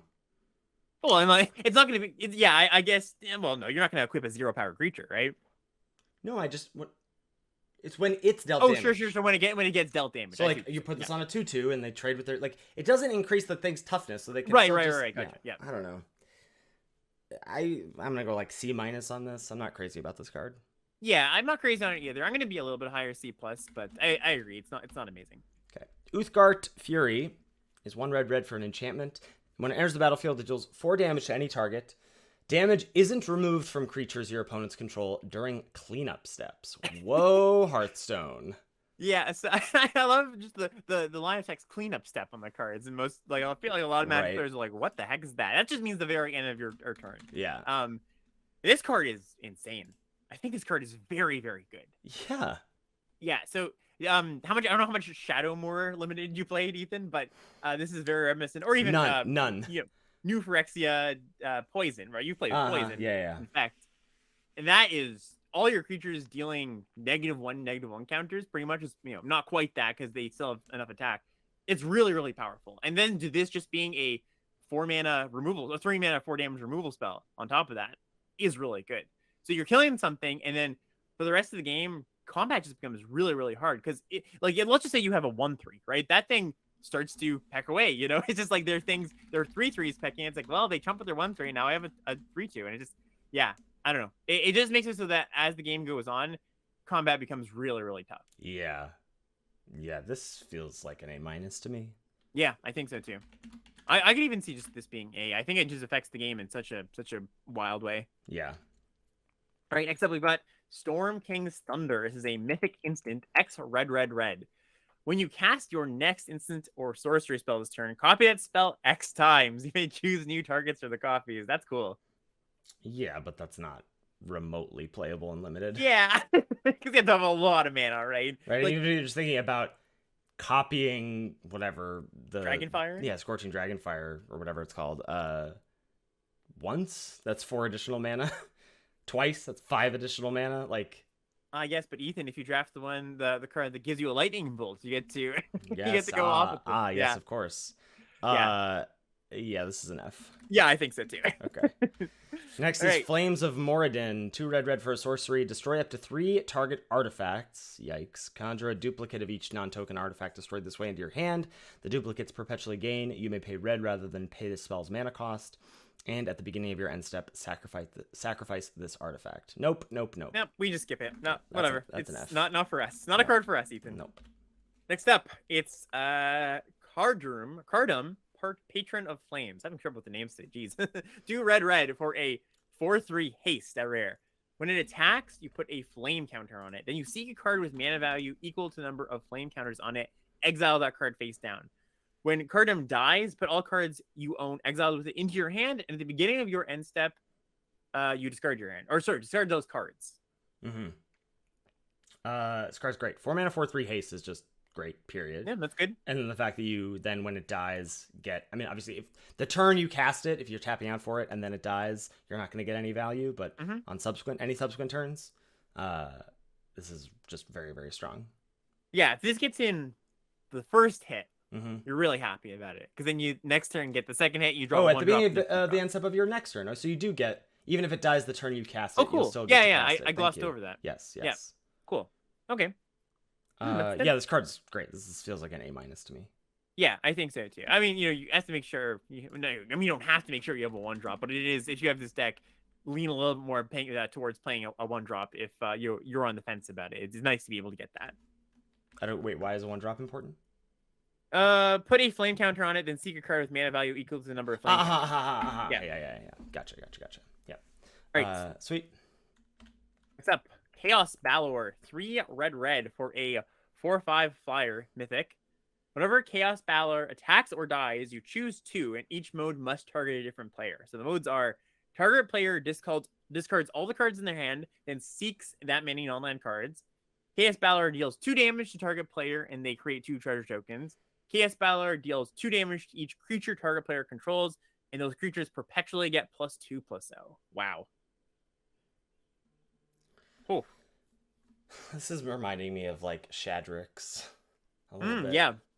With these, like, you have to choose. Yeah, very reminiscent actually of Black. Well, the thing about Shadrix was like the secret tech on Shadrix was don't choose any mode. Like, you just choose not to do anything. Yeah. This one you have to when it attacks or dies. Feels like more you're most likely going to target yourself with the second one. Deal 2 damage to you and get 2 treasures. Right. And then either have someone else discard. More likely you're dealing 2 damage. I don't know. I think actually all of these could be beneficial to you. Yeah. And it's a 5 mana 4/5 flyer. Yeah, it's hard to, usually on these type of cards, you tend to give guidelines. We're like, you're going to do this to yourself more often. Your opponent, you're going to give this to your opponents more often. I think this one's very dependent on the game state, right? I think so too. Yeah, you kind of have to ask yourself, well, what's good in this position? And it's going to be, that's what's cool about this card. It's going to be very different given different game states. Yeah, I like this card a lot, actually. Yeah, I think it's just an A. I think it's an A, yeah. Sweet, yeah, that's a lot, and it's a big flyer. Yeah. All right. Next up, we've got Wrathful Red Dragon. 3 red, red for a 5/5 flyer. Whenever a dragon you control is dealt damage, it deals that much damage to any target that isn't a dragon. Okay, well, it's mainly a 5/5 flyer for 5. Yeah. And then when this is dealt damage, if they're playing red or green, this is the way that they get to interact with creatures, then this thing can probably kill something or deal a bunch of damage to the opponent's face. Yeah. Another A. Yeah, I think so. Obviously gets a little bit better if you have other dragons, but not required. Mm-hmm. Sweet. All right, next up, Ancient Copper Dragon, 4 red, mythic, 6/5 flyer. When it deals combat damage to a player, you roll a d20 and you make that many treasure tokens. This is almost the least exciting, I feel like. Yeah, but at least the blue one makes you feel something, you know? Well, it depends, because it's hard to have a hand of cards, right? It's not going to be often that you have multiple cards in hand after you have this. But let's say you draw an expensive card for the turn after you have this, and you've got something else in your hand. Like, you still have stuff going on in some games after you cast your 6-drop, right? Mm-hmm. And if you do, you just get to vomit the rest of your hand onto the board. That's something. It's not a throwaway ability, but at the same time, it's not that impactful. Yeah, that's my feeling as well. Yeah, Old Gnawbone is a good example. Old Gnawbone was really bad. Yeah, but that was like I mean, there was some format context there, I would say, but yeah. Wasn't that from AFR? Yeah. Okay. Yeah. Yeah. It's also a mana cheaper. It's a mana cheaper for sure. Yeah. 6 mana 6/5 is better than 7 mana 7/7 for sure. I don't know, B-, I guess. Yeah, C+, B-. It's a big dragon. Some games it's gonna matter. Some games it's not gonna matter as much. Big 6-drop. So yeah, I think B- is good for this. Okay. Next we have Nalfeshni. 5 and a red for a 4/6 beast demon with flying. It says whenever you cast a spell from exile, copy it. You may choose new targets for the copy. If it's a permanent spell, the copy gains haste, and at the beginning of the end step, sacrifice this permanent. So mostly this you're going to be copying adventures, right? That's the idea on this, and that's that will be the creature side, right? Because that's the side you cast from exile. Mm-hmm. I don't think there's too many other things in the set that you cast from exile, so that's kind of it. So baseline 6 mana. This with the blue enchantment that exiles the 2 spells. Yeah, that's then true. You get you get a copy of that every time. That's so sick. Yeah, there's some rare interactions we could find, I'm sure. But yeah, what do you think about 6 mana 4/6 flyer? Fine. Yeah, fine. Kind of like we were just saying about the last one, right? Yeah. They go C+ flyer. Probably. Sorry, what green? C+. Yeah, C+, B- around there. Okay. All right, next up we've got Carlock, Raging Teethling, 1 and a red, 2 mana for a 2/2 first strike. It's our specialized card here. Specialized 6, but it also says you may activate this ability if Carlock is in your graveyard. Okay. Backside here, mono red version, is 1 red for a 4/4 first strike haste. When this card specializes from your graveyard, return to the battlefield. It perpetually gains this creature can't block. When this creature specializes from anywhere, target creature and opponent controls can't block this turn. So the whole deal with this card is you can specialize on the battlefield, but if you specialize from your grave and bring it back, it comes back and can't block. Okay. Yeah, so the red-white one is 4/4 first strike haste, and when it specializes, you create a 2/2 white knight creature token, and creatures you control get +1/+1 and gain haste until end of turn. The blue one is when this card specializes from anywhere, seek an instant or sorcery with mana value 3 or less until end of turn. You can cast it without paying its mana cost. Someone's asking in chat, and we should answer this. It says you can just keep bringing it back. No, because once you specialize it, it's this face, right? Yeah, so it turns into this. So then if it dies, as the blue-red one, it dies as the blue-red one and is the blue-red one in your graveyard, right? Yep. Yeah. Black-red one says when this card specializes from any zone, you may sacrifice a creature. If you do, you draw 2 cards and each opponent loses 2 life. The green one, same thing, specialized from any zone. Another target creature you control gets +4/+4 until end of turn. Oof, all right. I love the specialized from graveyard thing. That's pretty cool. Yeah, I think it's really this is a really efficient on the front side too. Just 2/2 first strike. That's great. Really and then whatever, at some point it dies, and then you get to specialize it, and it comes back into play. Yep, it's gonna. I think that's gonna be the play pattern a lot of the time, right? You're just gonna trade this off, and then it comes back later. Yeah. Also, we should clarify too. There's a few. The wording on this is a little confusing. So it says when this specializes from any zone, that's just talking about the graveyard or the battlefield. It's not like this lets you specialize from your hand or anything like that. Yep. Yeah. A-? Yeah, I think so. As you said, the efficiency A. Yep. I like that. Next up, we have Will, Pact-Bound Duelist. 3 red for a 4/4 with specialized 2. When it enters the battlefield, gain control of target artifact or creature an opponent controls with mana value 4 or less until the end of your next turn. Okay. The mono red backside is 3 red, red, red for a 5/5. When it specializes, you may sacrifice another creature or an artifact. If you do, untap Will of the Blade Pact. After this main phase, there is an additional combat phase followed by an additional main phase. The white side, it says when this creature specializes, you may sacrifice a creature artifact. When you do, return target creature card from your graveyard to the battlefield. It gains haste. If its mana value is 4 or greater, sacrifice it at the beginning of your next end step. The blue-red one has you sack an artifact or creature, and when you do, you return target instant or sorcery card from your graveyard to your hand. Black one, when it specializes, you may sacrifice another creature or artifact. When you do, you draw 3 cards unless target opponent pays 5 life. And the green one, if you sacrifice an artifact or creature, Will of the Fey Pact, which is the green-red side, perpetually gets +3/+3 and gains trample, so it's an 8/8 trample. Okay, so number 1, this card is absurd. This but card's number an 2, A+. Steal comes into play, steal your creature. I have your creature until the end of next turn, and then on that next turn, I pay the specialized cost, sacrifice that thing, and then get one of these bonuses. Yeah, end of next turn, too. That's worth noting. They don't Yes. get it on their turn, right? Right. They get it back on your turn again, but it steals it for the turn cycle. I just think it's funny. But that it'll it's be like, dead. Yes, and it'll be dead, exactly, because you're going to sacrifice it. Yeah, so it's like the the end of your next turn. So you even get it for your combat, too. I didn't even realize that. Yeah, okay, cool. So, yeah, it's just funny that it's, it's like, well, I didn't pick up the active treason for my sacrifice outlet. Well, Will's just all in one. It's the active treason and the sacrifice outlet. Yeah. This card's absurd. It's an A+, yeah. Card's nuts. Great. Yeah, A+. I'm going A+. I mean, whatever. A+, A- does not matter because, like, especially on Arena, you're not going to have to choose between this and an uncommon. Yep, exactly. So just decide if you think it's better than Skullport Merchant or not, which it is. All right, that's going to take us on to green.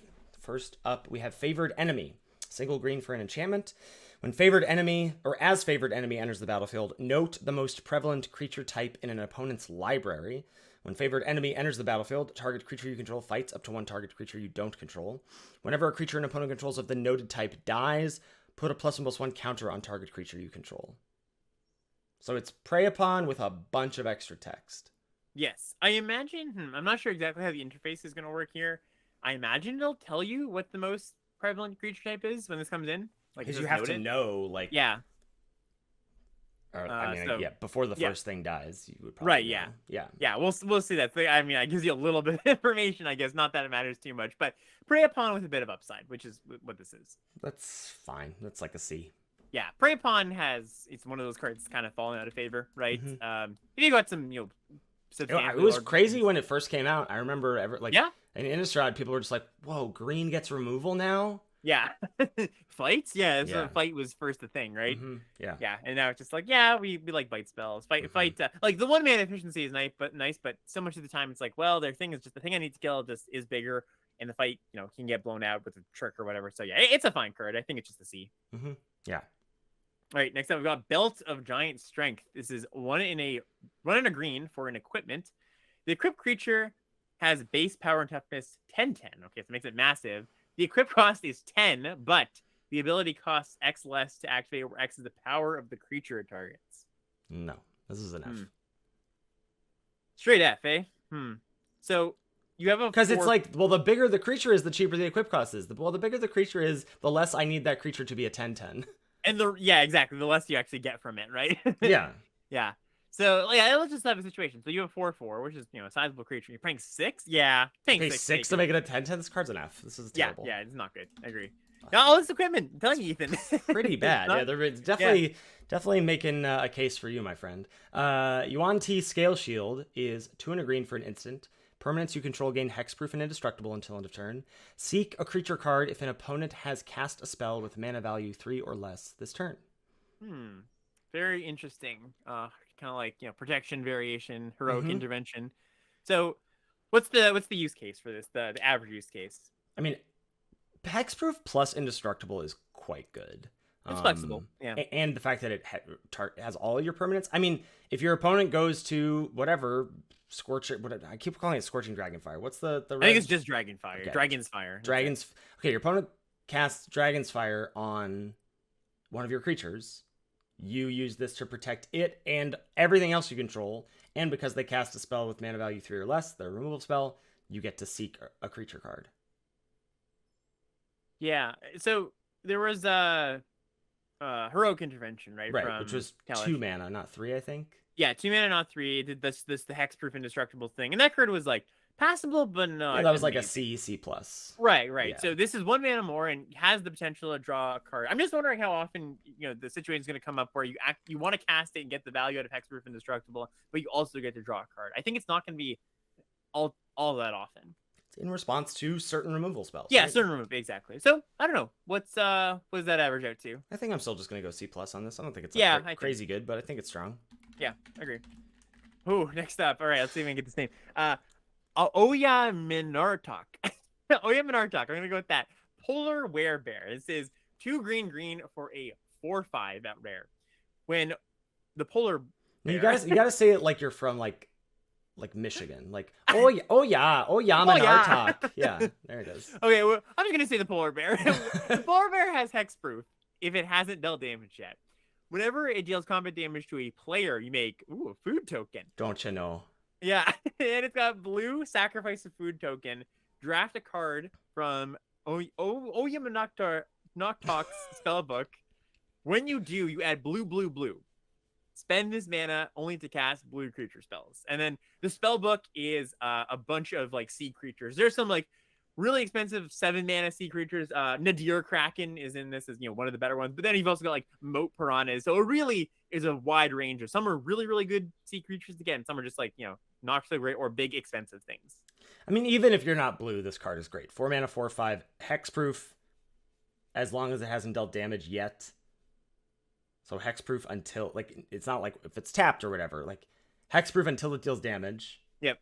If it deals damage to them, you make a food token. And then if you happen to have access to blue mana, then you also get a card advantage engine. This is an A. Yeah, I think just like the blue card that gets lightning bolts, you can find a way to get a blue source in your deck, right? Because it does add blue. You can cast double blue spells even off of 1 mana source.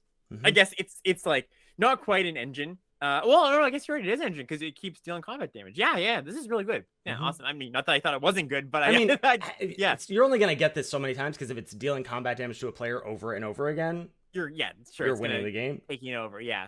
But yeah, this card's great. Yeah, I think this is an A. Yeah, it's only food card in the set. Worth noting. But next up, we have the Monster Manual. 3 and a green for an artifact. It's an adventure. The adventure half says Zoological Study. 2 and a green. Mill 5 cards, then return a creature card milled this way to your hand. And the artifact is 4 mana and has an activated ability of 2 mana, 1 and a green. Tap. You may put a creature card from your hand onto the battlefield. There's this one. There's also a alchemy version. I'm not sure if we're gonna play with this, but the alchemy version says only as a sorcery speed. Worth noting. Yeah, so we're not sure. There hasn't been clarification just yet. Of which version? Of which version we're playing with? Yeah. In draft. Okay. Yeah. Seems not very good though. I agree. Yeah. Yeah. So you're a lot of work for a creature. Yeah. Like the dream here is you flash something in to block, but who knows? It might be sorcery speed, and we don't even get that. So yeah, I think this is just a lot of mana, a lot of hoops for really not a lot. So I think just F. Yeah, F sounds good to me. Sweet. Next up, we've got Traverse the Outlands. This is 4 and a green for a sorcery. Search your library for up to X basic land cards, where X is the greatest power among creatures you control. Put those cards onto the battlefield to tap, then shuffle. No. That's you don't really want your ramp to be at 5. This strikes me as like a brawl commander card, not really limited cards. I think it's F. Yep. I like that the Fs are straightforward. They're just clearly not for me. Yep. Next is Ancient Bronze Dragon. 5 green for a 7/7 with flying. When it deals combat damage to a player, roll a d20. When you do, put X +1/+1 counters on each of up to 2 target creatures, where X is the result. Ooh, very, very large. Huh. Yeah, this is, again, it's kind of like one of the, not as good as the white dragon, but somewhere in the black dragon range where it's pretty good, pretty big. You can ramp to this big flyer. It doesn't have trample, but that's okay. It's gonna be able to get a hit in. Yeah, I think like a B+. Yeah, I think B+ for sure. Sweet. Sounds good. What do we got next? All right, next up, got Verdant Rejuvenation. This is a 6 green mythic sorcery. Seek X creatures, enchantments, and/or planeswalker cards where X is the highest mana value among creatures you control, and put those things onto the battlefield. Oof. I just don't get these cards that are So you've already got like the land one. It's like, well, you've already this is 5 mana. You already have a big thing on board, and now I'm gonna help you cast other big things. This is 8 mana. You already have a big thing on board. Mm-hmm. So go get some other things that are worse than that big thing. Yeah, so it's like a lot of the, for a explanation of that, a lot of these are just ported over from the commander set. So it's kind of like go really, really, really big, and they kind of want to introduce those cards to Brawl. So a lot of these cards are going to read to us like, why do we want to do that? Yeah. So this is another F. Well, this one I think is in the ballpark of at least like playable, because like all you need is 1 5-drop, and then if you have like a 5-drop, or even a 4-drop, you just get a bunch of stuff on the battlefield. Like again, if your green deck is ramping, this isn't a bad thing to ramp into. All right, that's fair. Yeah, five is a lot. Yeah, and that's not hard. Okay. Yeah, that's why it's not as big of an ask, and the payoff is a lot better. So I think it's like a build around B- or something like that. This is better than those other cards. All right, I'm in for build around B. Sweet. All right, we got Earthquake Dragon. This is a 15 mana card, 14 in a green. It's a 10/10. It says this spell costs X less to cast, or X is the total mana value of dragons you control. It's got flying and trample, and it's got the ability 2 in a green, sacrifice a land, return Earthquake Dragon from your graveyard to your hand. Because it's gonna die so often. Yeah, your 10/10 flying trample creature. Well, I guess this is really good at the last card with the Rejuvenation 15 mana cost. This seems like a worthwhile build around. I'm gonna be honest. Yeah, so let's imagine. So you have a 5-drop dragon, which you can pick those up in this set. Then it costs 10 at that point. You have to do more than that. I think this is like, there's gonna be a deck where you're drafting. It's either red green or blue green or it's teamer, where you've got those. This is where those 2-drop dragons are really important, especially like this is where that green. The 2-drop dragon that's a mana dork is important, right? Yeah, adds 3. So I don't think it's crazy to think about this costing, I don't know, 8, 7? Yeah, 8 or 7 for a flying trampler that you can get back. Yeah, it's you have to be pretty confident that you've got enough dragons in your deck that'll have 2 out, because even with just 1, it's really expensive. Yeah. No, you have, again, this has to be the like 11 dragon deck. Right, yeah, it's actually like you're full on dragons. I don't know how often that's going to happen, but if you find yourself there, yeah, it's a fun card. Yeah, so I'd say build around B. Yeah, I think I'm in for that too. There have not been many cards so far that make me go like, I want to go towards that dragon thing, but I think that this one does take that spot. All right, next we've got Specialize, Lucamina, Moon Druid, 2 and a green for a 2/2. It has what's called Wild Shape, Specialize 3. You activate only if you control 6 or more lands. When Lucamina, Moon Druid enters the battlefield, if you cast it, seek a land card with a basic land type. Okay, so 3 mana 2/2, ETBs, get a land. And then has Specialize 3, but only if you control 6 or more lands. The mono green side is Lucamina Bear Form. This is the only one that has different art. There's a few of them, but this one. Oh, they do? Okay. Yeah. Lucamina Bear Form is 2 green for a 4/4 trample. Other creatures you control get +1/+1 and have trample. And when it dies, it unspecializes. And if it unspecializes this way, return it to the battlefield tapped. Yeah, and then the green-white one is a 4/4 flying lifelink that, again, when it dies, you unspecialize it, return to the battlefield tapped. Blue-green is a 4/4. When it specializes, tap target non-land permanent and opponent controls, and it doesn't untap during its controller's untap step for as long as you control the crocodile form. And again, when it dies, unspecialize, and then it comes back tapped. Black-green version is a 4/4 death touch that must be blocked, and then comes back when it dies. And the red-green is a 4/4 wolf with menace. When it specializes or attacks, you make a 2/2 green wolf creature token. And then again, when it dies, unspecialized, come back. This card is nuts. It's ridiculous. Yeah, so it's just baseline. So you only get the land the one time when you cast it. Because the front side says if you cast it. Yeah. But still, that would be a good card on its own. Like it unspecializes, it comes back, and you can specialize it again. Rinse, repeat. This card is wildly good. Wildly good. And this is one actually kind of does the thing where it's like, if you really wanted like the blue side, you can just put an island in your deck. You go get your island to discard to your specialized. And it also makes it for the fact that you're specialized, you can discard whatever land you go get if you don't need the land. Correct. Right. Yeah, this card's great. This is an A. Yeah. Yep. All right. Right, next up, we've got Wilson. Wilson Bear Comrade. 2 and a green. It's such a push bear. This is 2 and a green for a, 1 and a green, 2 mana for a 2/2 with Reach, Trample, and Ward 2. A lot of keywords in a bear. Specialized 4. The mono green side is a 5/5 Reach, Trample, Ward 2. And it's got the ability 1 green, exile Wilson from your grave. Target creature you control perpetually gets +1/+1 and gains Reach, Trample, and Ward 2. Activate only as a sorcery. The green-white side, again, so this has Reach, Trample, and Lifelink, Ward 2. It's a 3/4. And you can pay 1 green-white to exile it from your graveyard. Target creature you control perpetually gains Lifelink. Activate only as a sorcery. The blue-green one has a great combo of abilities, Ethan. It's got Reach, Trample, and is unblockable. The Trample Unblockable combo. Reach, Trample, Unblockable, Ward 2. 1 green-blue, exile Wilson from your graveyard. Target creature you control perpetually gains. This creature can't be blocked. Activate only as a sorcery.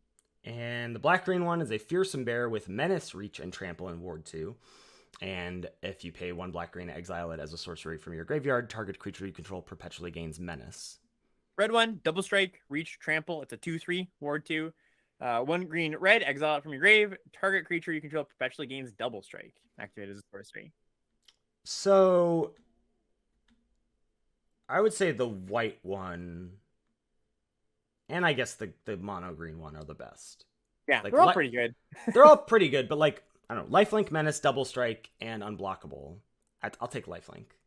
Yeah, I think it's been kind of the trend in a lot of these cards. We're like, yeah, we really like the Lifelink side. Yeah. Yeah, I think this might get efficiency. I feel like this is B+. I don't think it's A territory. Well, it's close because it's just a good front side, right? It's just but you're not actually so you have to discard a card, and yes, it can be a land, but then you're not actually getting an additional card of value, really. You're getting a bit of value from the graveyard, but you're right. It's not a like card's huge, worth. Yeah, like, sure. Giving a creature Menace is not worth discarding a land. Yeah, so generally. It's not quite as good as the efficiency A's we've seen before. So maybe you're right. It's about a B+. I think it's a B+. Yeah, good. It's good stats all around, good abilities, good value from the graveyard. But yeah, like I think one of the things that we've kind of not glossed over, but it's hard to kind of conceptualize without playing with the cards. We've been reading the front side and being like, oh, this is the specialized cost. Then like actually thinking about like, okay, what does that mean for the like specialized 4 versus specialized 2? It's going to play out very differently. Yes, right? So a lot of these cards I think are going to noted that like the specialized cost being hefty is a bit of a deterrent. But, yes, for sure. Yeah. But I also think we have been evaluating them like you're always going to specialize them. Right, that's true. And that's definitely not going to happen, Yeah, for sure. So all right, yeah. So that's the last of our specialized cards. Luckily, It's gonna be interesting playing with those. I think they're cool. Just general thoughts on specialized cards before we get to our last cards here. I think they are not quite the just take the specialized card and you'll be fine. Some of them are not so good, but I think most of them are gonna be some of the better cards in the pack, the uncommons and the rares. They're not like seeded, right? It's not like you get a specialized card every pack, do you? It's a good question. I'm not sure. That would seem pretty busted, given that there's like you're just gonna see so many of the same cards because there's like only 2. There's like 10 uncommons and 10 rares. That's fair. Yeah, there's not a wide spread. So I imagine you're probably right. Yeah. But yeah, most of the time I think they're pretty nutso. Yeah. All right. Speaking of pretty nutso. Yeah. So first up here in our gold cards, we've got Catti Bree of Mithril Hall, green-white for a 2/2 legendary creature, human archer with first strike and reach. Whenever Catti Bree of Mithril Hall attacks, put a +1/+1 counter on it for each equipment attached to it. And you can pay 1, remove all +1/+1 counters from Catti Bree. It deals X damage to target attacking or blocking creature an opponent controls, where X is the number of counters removed this way.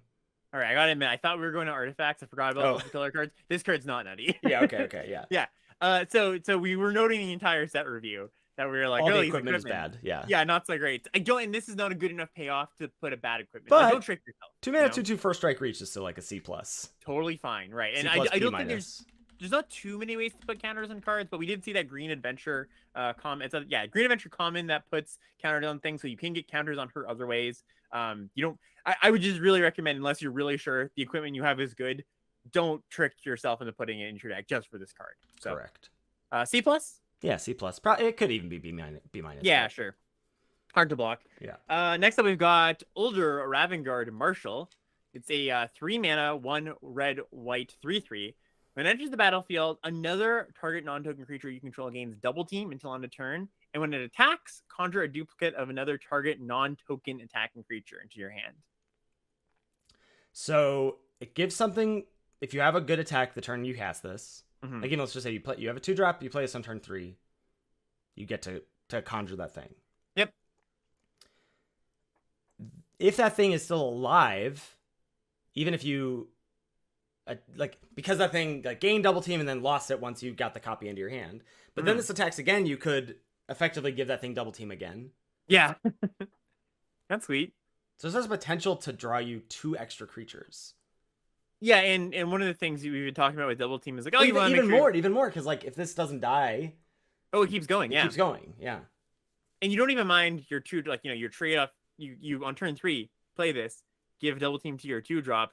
Well, if it has a clean attack to just get in and for damage, great. Even if they trade off, they have a creature. You're like, okay, cool. I just drew an additional copy of this. Yeah, this card is really good. Yeah, it's good. It's really nice. It's a B+, I think, for me. B+, you said? Yeah. Yeah, I'm on board with that. Cool. Next is Elaundo, the Seer. 2 green blue for a 3/5 legendary creature human shaman. Tap it to draw a card, then exile a card from your hand and put a number of time counters on it equal to its mana value. It gains when the last time counter is removed from this card. If it's exiled, you may cast it without paying its mana cost. If you cast a creature spell this way, it gains haste until end of turn, then remove a time counter on it from each card you own in exile. Wordy cards. Let's break this down.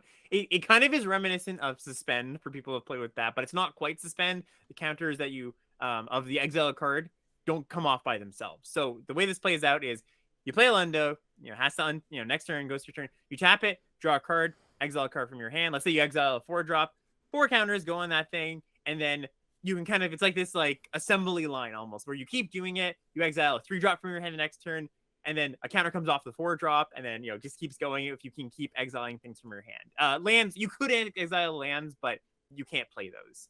So it's this draw engine where you don't quite get the cards for a while, but in return, you don't have to pay the mana for the cards that you're exiling. This is so slow, dude. It is very, very slow. Yeah, glacially slow. It is a looter sort of, where it's just like, okay, you need the card right away. You exile something you don't need, and then eventually it'll get some value. It is very slow though. Yeah. I think we just have to evaluate it as a 4-mana 3/5 looter. Especially because if this goes away, those cards are just gone. I think so. I think a 4-mana 3/5 looter is a C+.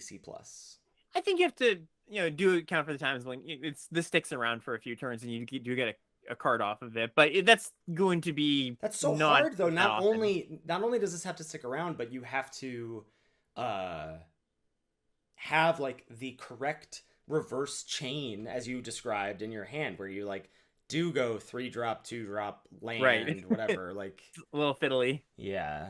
Yeah. Okay. So I mean, and are you really gaining that big of an advantage from so either you're discarding a thing that you do want to cast that's expensive, and then you're hoping to eventually get to cast it for free, or what you're doing is pitching lands or irrelevant spells, and then you don't really care about getting those for free later on anyway.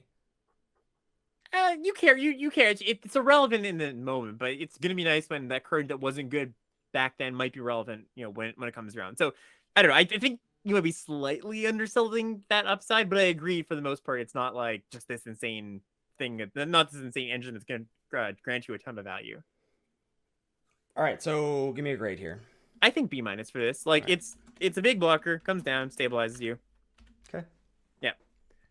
Next up, we've got Astarion the Decadent. This is a 4 white black for a 4/4 Death Touch lifelink. At the beginning of your end step, choose 1. Feed, which is target opponent loses life equal amount of life they lost this turn, or Friends.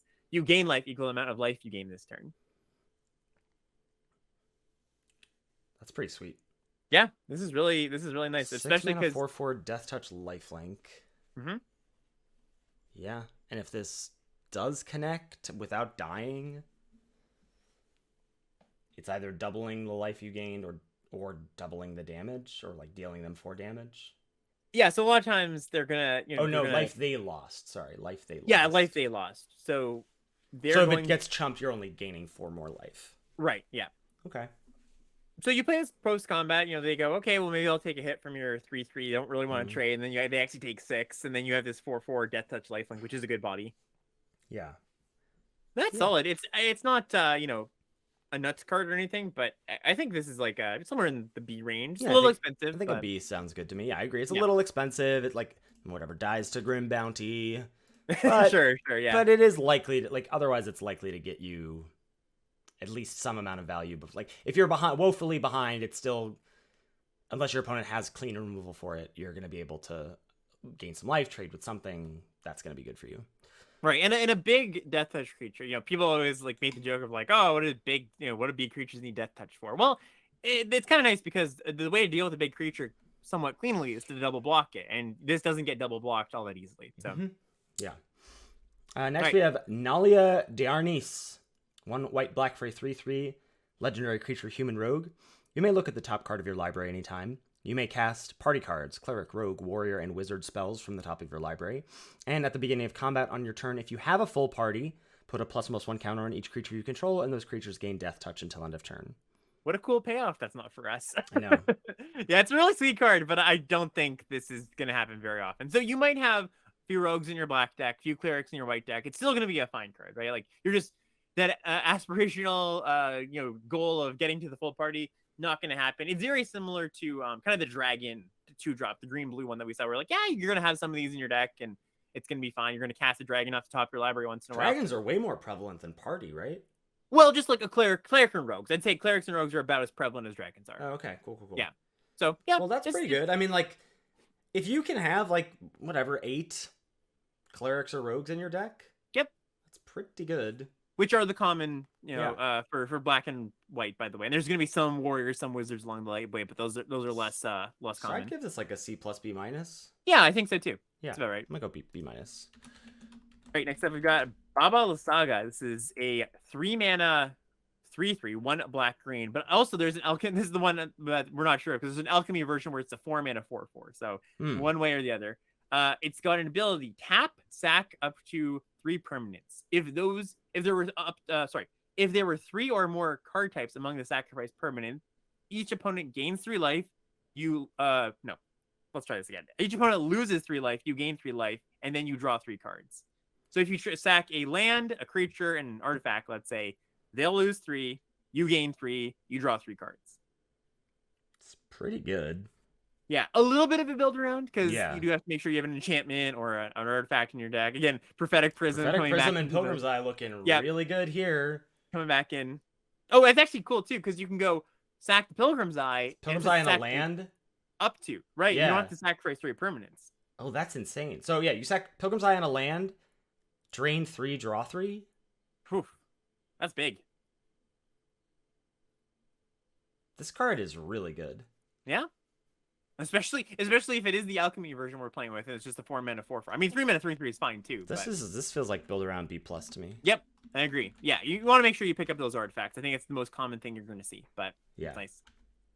Next is Nero, Wild Mage, 4 blue red for a 2/7 human elf shaman. Whenever you cast a spell, you may put it on the bottom of its owner's library. If you do, reveal cards from the top of your library until you reveal a non-land card. You may cast that card without paying its mana cost, then put the rest on the bottom of your library in a random order. This ability triggers only once each turn. So, 6 mana 2/7 is a silly stat line. But actually you're not really getting a lot of power and toughness for your mana investment here. As we talked about, like this fails the vanilla test pretty handily. So the thing here is when you're drawing your 2 mana 2/2s in the late game and that card's not good, you go, okay, spin the wheel. Yep. I will polymorph this into the next spell that's in my deck. Yeah, and hopefully it's not a combat trick or a counter spell or something. Yeah, right. Yeah, I mean that is what it's trying to do here. That's the idea. I don't know if that's all that good though for your 6 mana card. I don't think so. Yeah, I think this is probably not the worst card to put in your deck, but not something I think you should prioritize, Jay Kyle. Like if you get this late in the pack, maybe you put it in your blue-red deck, but it's like a D+ or a C-. Yeah, that's what I think. C- as well. Next up, John Arenicus, the Exile. It says 2 blue-black, 4 mana for a 3/5. At the beginning of your end step, draw a card if your library has more cards in it than target opponent. Otherwise, each opponent mills 5 cards. Interesting. Yeah. So pretty nice body for 4 mana. 4 mana, 3/5 is a good body. If you're let's say likely. I mean, they're like half the time, right? Yeah. Depending on who's on the play or the draw. This is just going to draw you a card the turn you cast it. Helps you if you've mulliganed too, right? Because it's like, right. yeah, you'll have more cards in your library, and when you're on the draw, you mill them, and then you'll probably be able to, you draw a card next turn. Mm-hmm. Well, you draw a card next turn, and then mill them again, and then next turn. Yeah, like, exactly. This demands to be dealt with. It's a draw engine more than a mill engine, right? Because it's going to be way easier to draw cards than it will be to mill them. Correct. That's good though. Yeah, I think. You're going to draw a card. So at the end step is an important line of text there too, right? Because if you were to draw a card, it's going to be before they have a chance to answer it. Yeah, this is nice. I think B plus. Yeah, B plus. It's going to be a 3 mana. It's going to be a 4 mana 3/5 draw card a lot of the time, and then more so a good amount of the time too. All right, next up we got a Planeswalker, Tasha Unholy Archmage. 2 blue-black for a 4 Loyalty Walker. +1 until your next turn. Whenever a creature attacks you or Tasha, put a -1/-1 counter on that creature.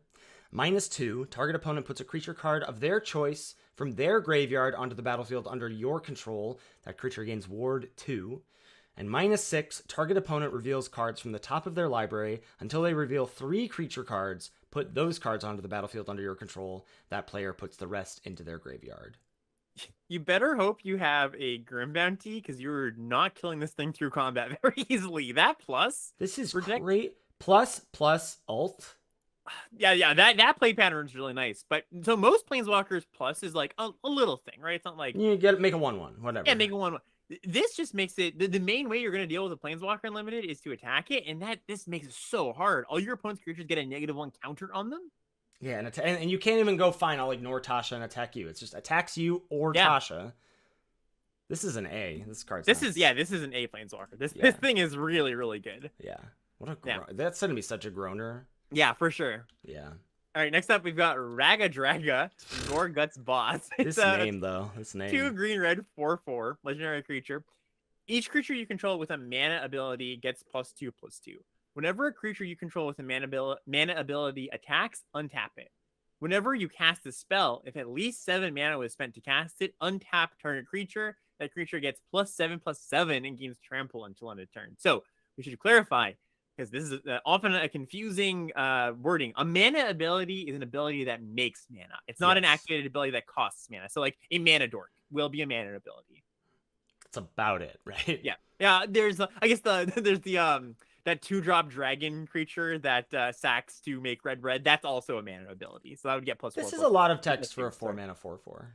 Yeah, for the most part. It is nice that, if you do have, like, you're in a red-green dragon deck and maybe you're prioritizing that 2-drop dragon mana producer, what's it called, the green one that taps to add green mana, making that into like a 2/4 is kind of sweet. But you're right. For the most part, it's just a 4/4. A little bit of upside. I think it's C. C, yeah. I agree.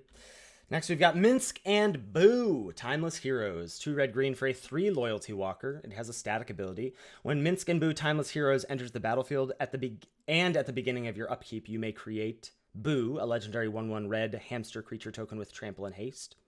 +1, put 3 +1/+1 counters on up to 1 target creature with trample or haste.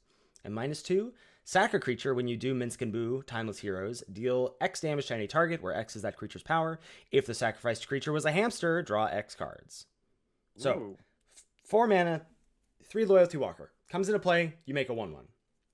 You can immediately plus to make that 1/1 a 4/4 with trample and haste. Then the next turn, you can sack that creature to deal 4 damage to something and draw 4 cards. Oh, but you see, Ethan, they just have to, if they kill your hamster, then you're out of luck. Oh no, wait, you just get another one on the next turn. This is another A. This thing is ridiculous. Yeah, forget about the hamster. You can put the counters anywhere. For some reason, I thought you had to put the counters on the hamster. Oh, you can put them anywhere, for sure. No, but I'm just like, even if your board is a desolate wasteland and you cast this is still insanely good. Oh yeah. Yeah. Wow. Yeah, it's another A. I agree. Okay. All right, next up, one that Commander players might be familiar with. This is Prosper Tomebound. This is 2 red, black for a 1/4 Death Touch. It's a mythic. It says, at the beginning of your end step, exile the top card of your library. Oh, hold on. I misread. Oh, it doesn't give it trample or haste. The creature that it targets has to have trample or haste. Ah, I see. Yes, Thank you for that clarification, chat, and for folks playing along at home. So you basically have to target Minsk with this, or target Boo with this. Right. So there's not going to be there's not going to be too many things with trample or haste that, or I don't think there's not. We didn't see a lot of trample or haste, to be honest. So Correct. yeah, it is just the hamster then that matters. Okay. But still very good. Still, I don't think that changes our grade very much. Maybe it's a little bit worse, but no, it's still very good. Yeah. Okay, sorry. Back to Prosper. I'll start over because we can cut at this point or whatever. Prosper Tomebound, 2 black-red for a 1/4 Death Touch mythic. Legendary creature. At the beginning of your end step, exile the top card of your library. Until the end of turn, you can play that card. And it's got another ability here. Whenever you play a card from exile, you make a treasure token. 4 mana, 1/4. And then you just draw an additional 4 mana, 1/4 Death Touch, and then draw an additional card every turn. Yeah. And make a treasure. So you can cast the next thing easier. So another... What, A-? Yeah, another A-. The 1/4 Death Touch body alone is like, oof, that's hard to get through. Yeah. So, yep, I'm into it. A-. Yep. Next up, we have Raphael, Fiendish Savior, 3 black-red for a 4/4 legendary creature, Devil Noble with flying. So 5 mana, 4/4 flyer. Other demons, devils, imps, and tieflings you control get +1/+1 and have a lifelink. Ooh. At the beginning of each end step, if a creature card was put into your graveyard from anywhere this turn, create a 1/1 red devil creature token with. When this creature dies, it deals 1 damage to any target. These gold cards, some of them are just absurd. Nutter butters. This is another A. Yeah. Okay, so forget about if you have any of those creature types in your deck. You're gonna make 2/2 devils as long as it's in the battlefield, and those also 2/2 devils with lifelink. Right, 2/2 devils with lifelink, and the ping also has lifelink. It's effectively in combat they're 3/3s as well. Yeah. Wow. Yeah, this is another A. Yeah. Great. Easy. Okay.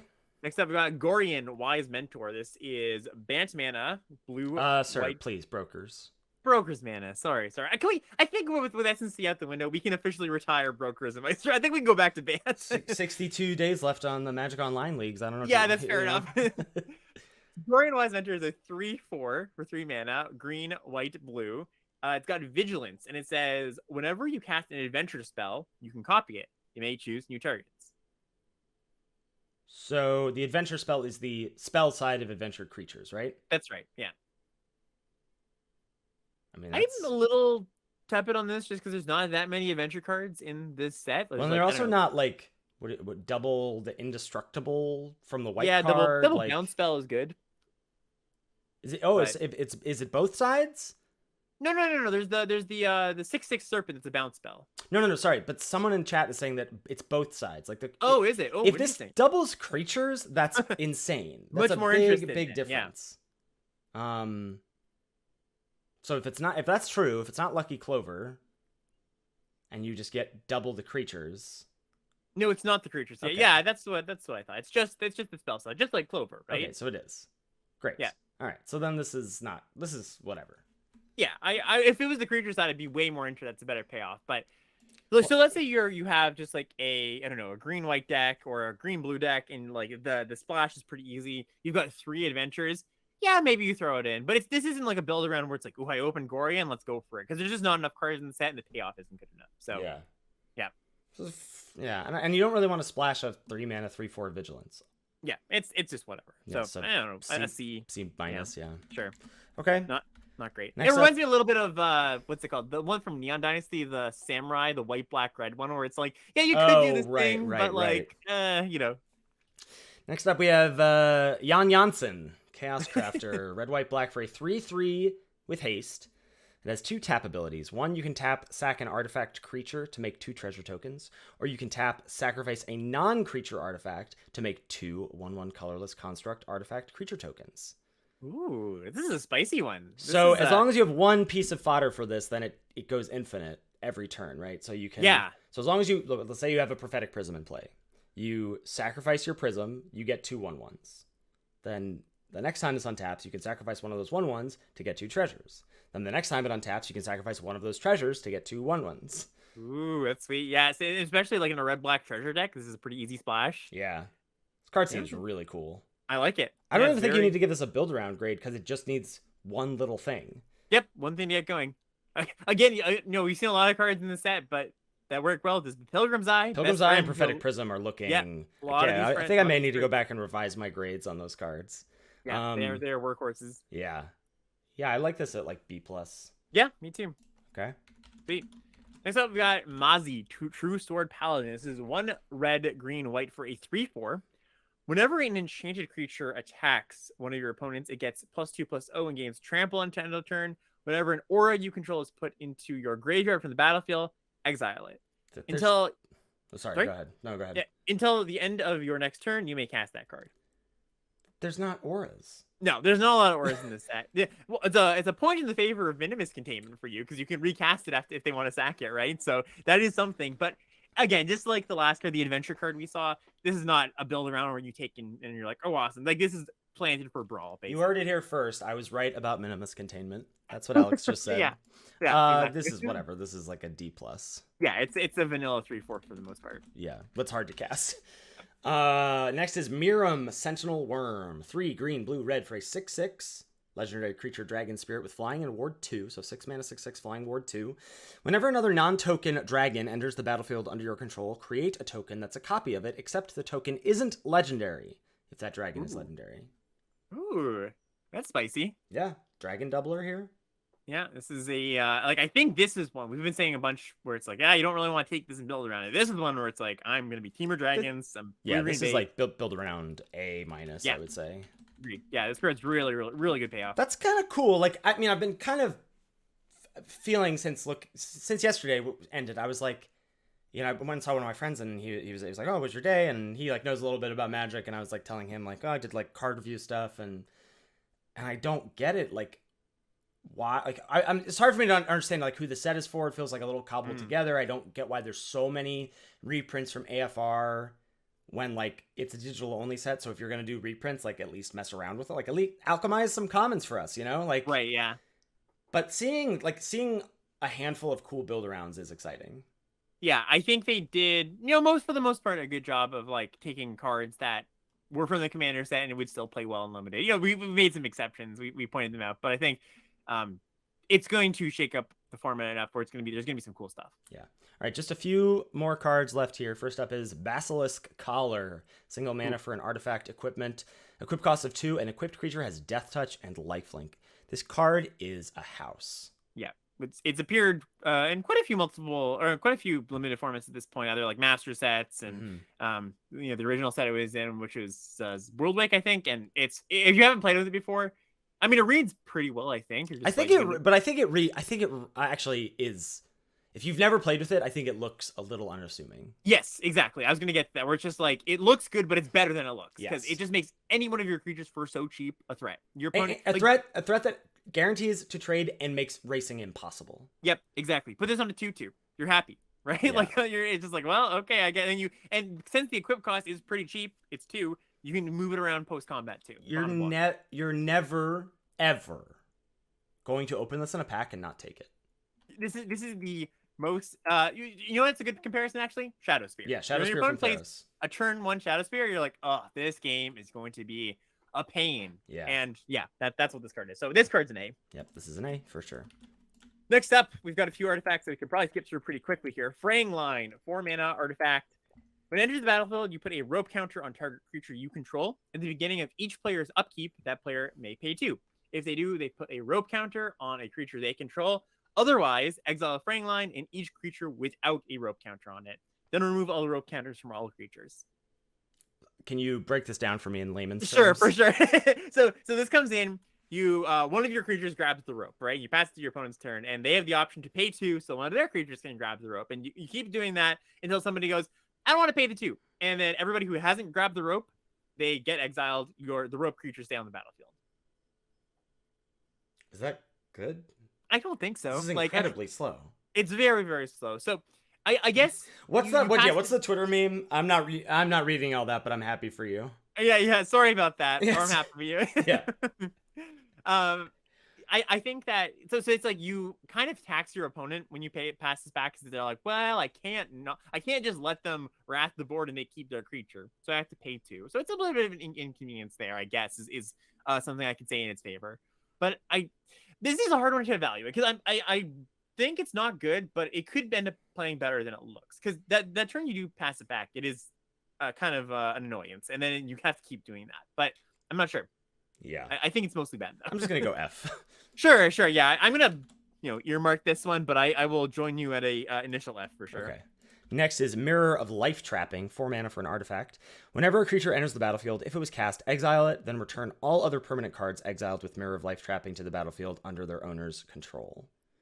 It's kind of a similar card-ish in a way. So, yeah, you don't get your creatures the turn they come in. You only get it when another thing gets cast. So it's like all the creatures are delayed by however long it takes for the next creature to be cast. Why is this good? This is terrible, right? Yep. Nope. I'm just gonna give this one an F2. Cool. All right.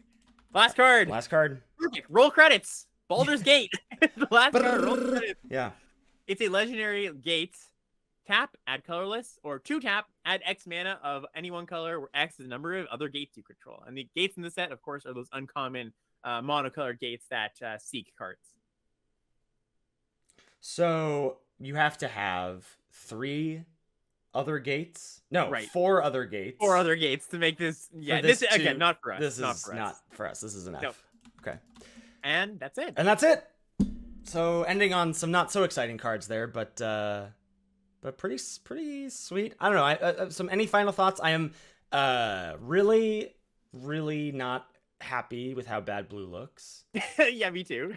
But otherwise, the color imbalance aside, I don't know. The specialized cards are really interesting to me. I'm excited about those. Yeah, so I think you put it really well when you said the set kind of looks cobbled together. It kind of, and who's this for? I think it is for, and this is what I've been saying since it was announced. It is for us limited players mostly. It is also for getting cards out there for the Brawl players as well. But for any set that the end destination is constructed players in some way, you have to make the limited set good so people draft it, right? Or else the cards just aren't going to be in circulation, which is a little bit different in digital, but the same principles apply. I think they have planted enough, like, I think for anybody worried about, oh, this is just an AFR reskin, no, it's going to feel, you change up 10 cards from a format, it feels pretty different. There's, 200 something cards in this format that are changed. It's going to feel very, very different with some, hints of AFR. So this is a new format for what it's worth. I agree. It's a little disjointed. There's some weird stuff going on. It almost feels like an odd cube. I'm, as always, am optimistic about how this is going to play out. I could definitely see it falling on its face, but I also think it's really cool and has a lot of potential. Yeah, and I mean, it is our feature draft format on Arena for the next 2 months. So right, it's worth saying. I think I said it at the beginning of the Common Uncommon set review, but there is the qualifier this month is this format, and they also last night announced that the Arena Open. Yeah, exactly. The Arena Open is this set. So. Get with it, people. Exactly. You got to learn it. Yeah. All right, Alex, thank you so much for joining me to do this and for poking and prodding me to actually get this together and do the set review. I'm Ethan of the past was reluctant, but Ethan of the present is happy that we did this. So thank you as always for lending your time and expertise. And thank you all for watching or listening wherever you're doing so. Sweet. I'm going to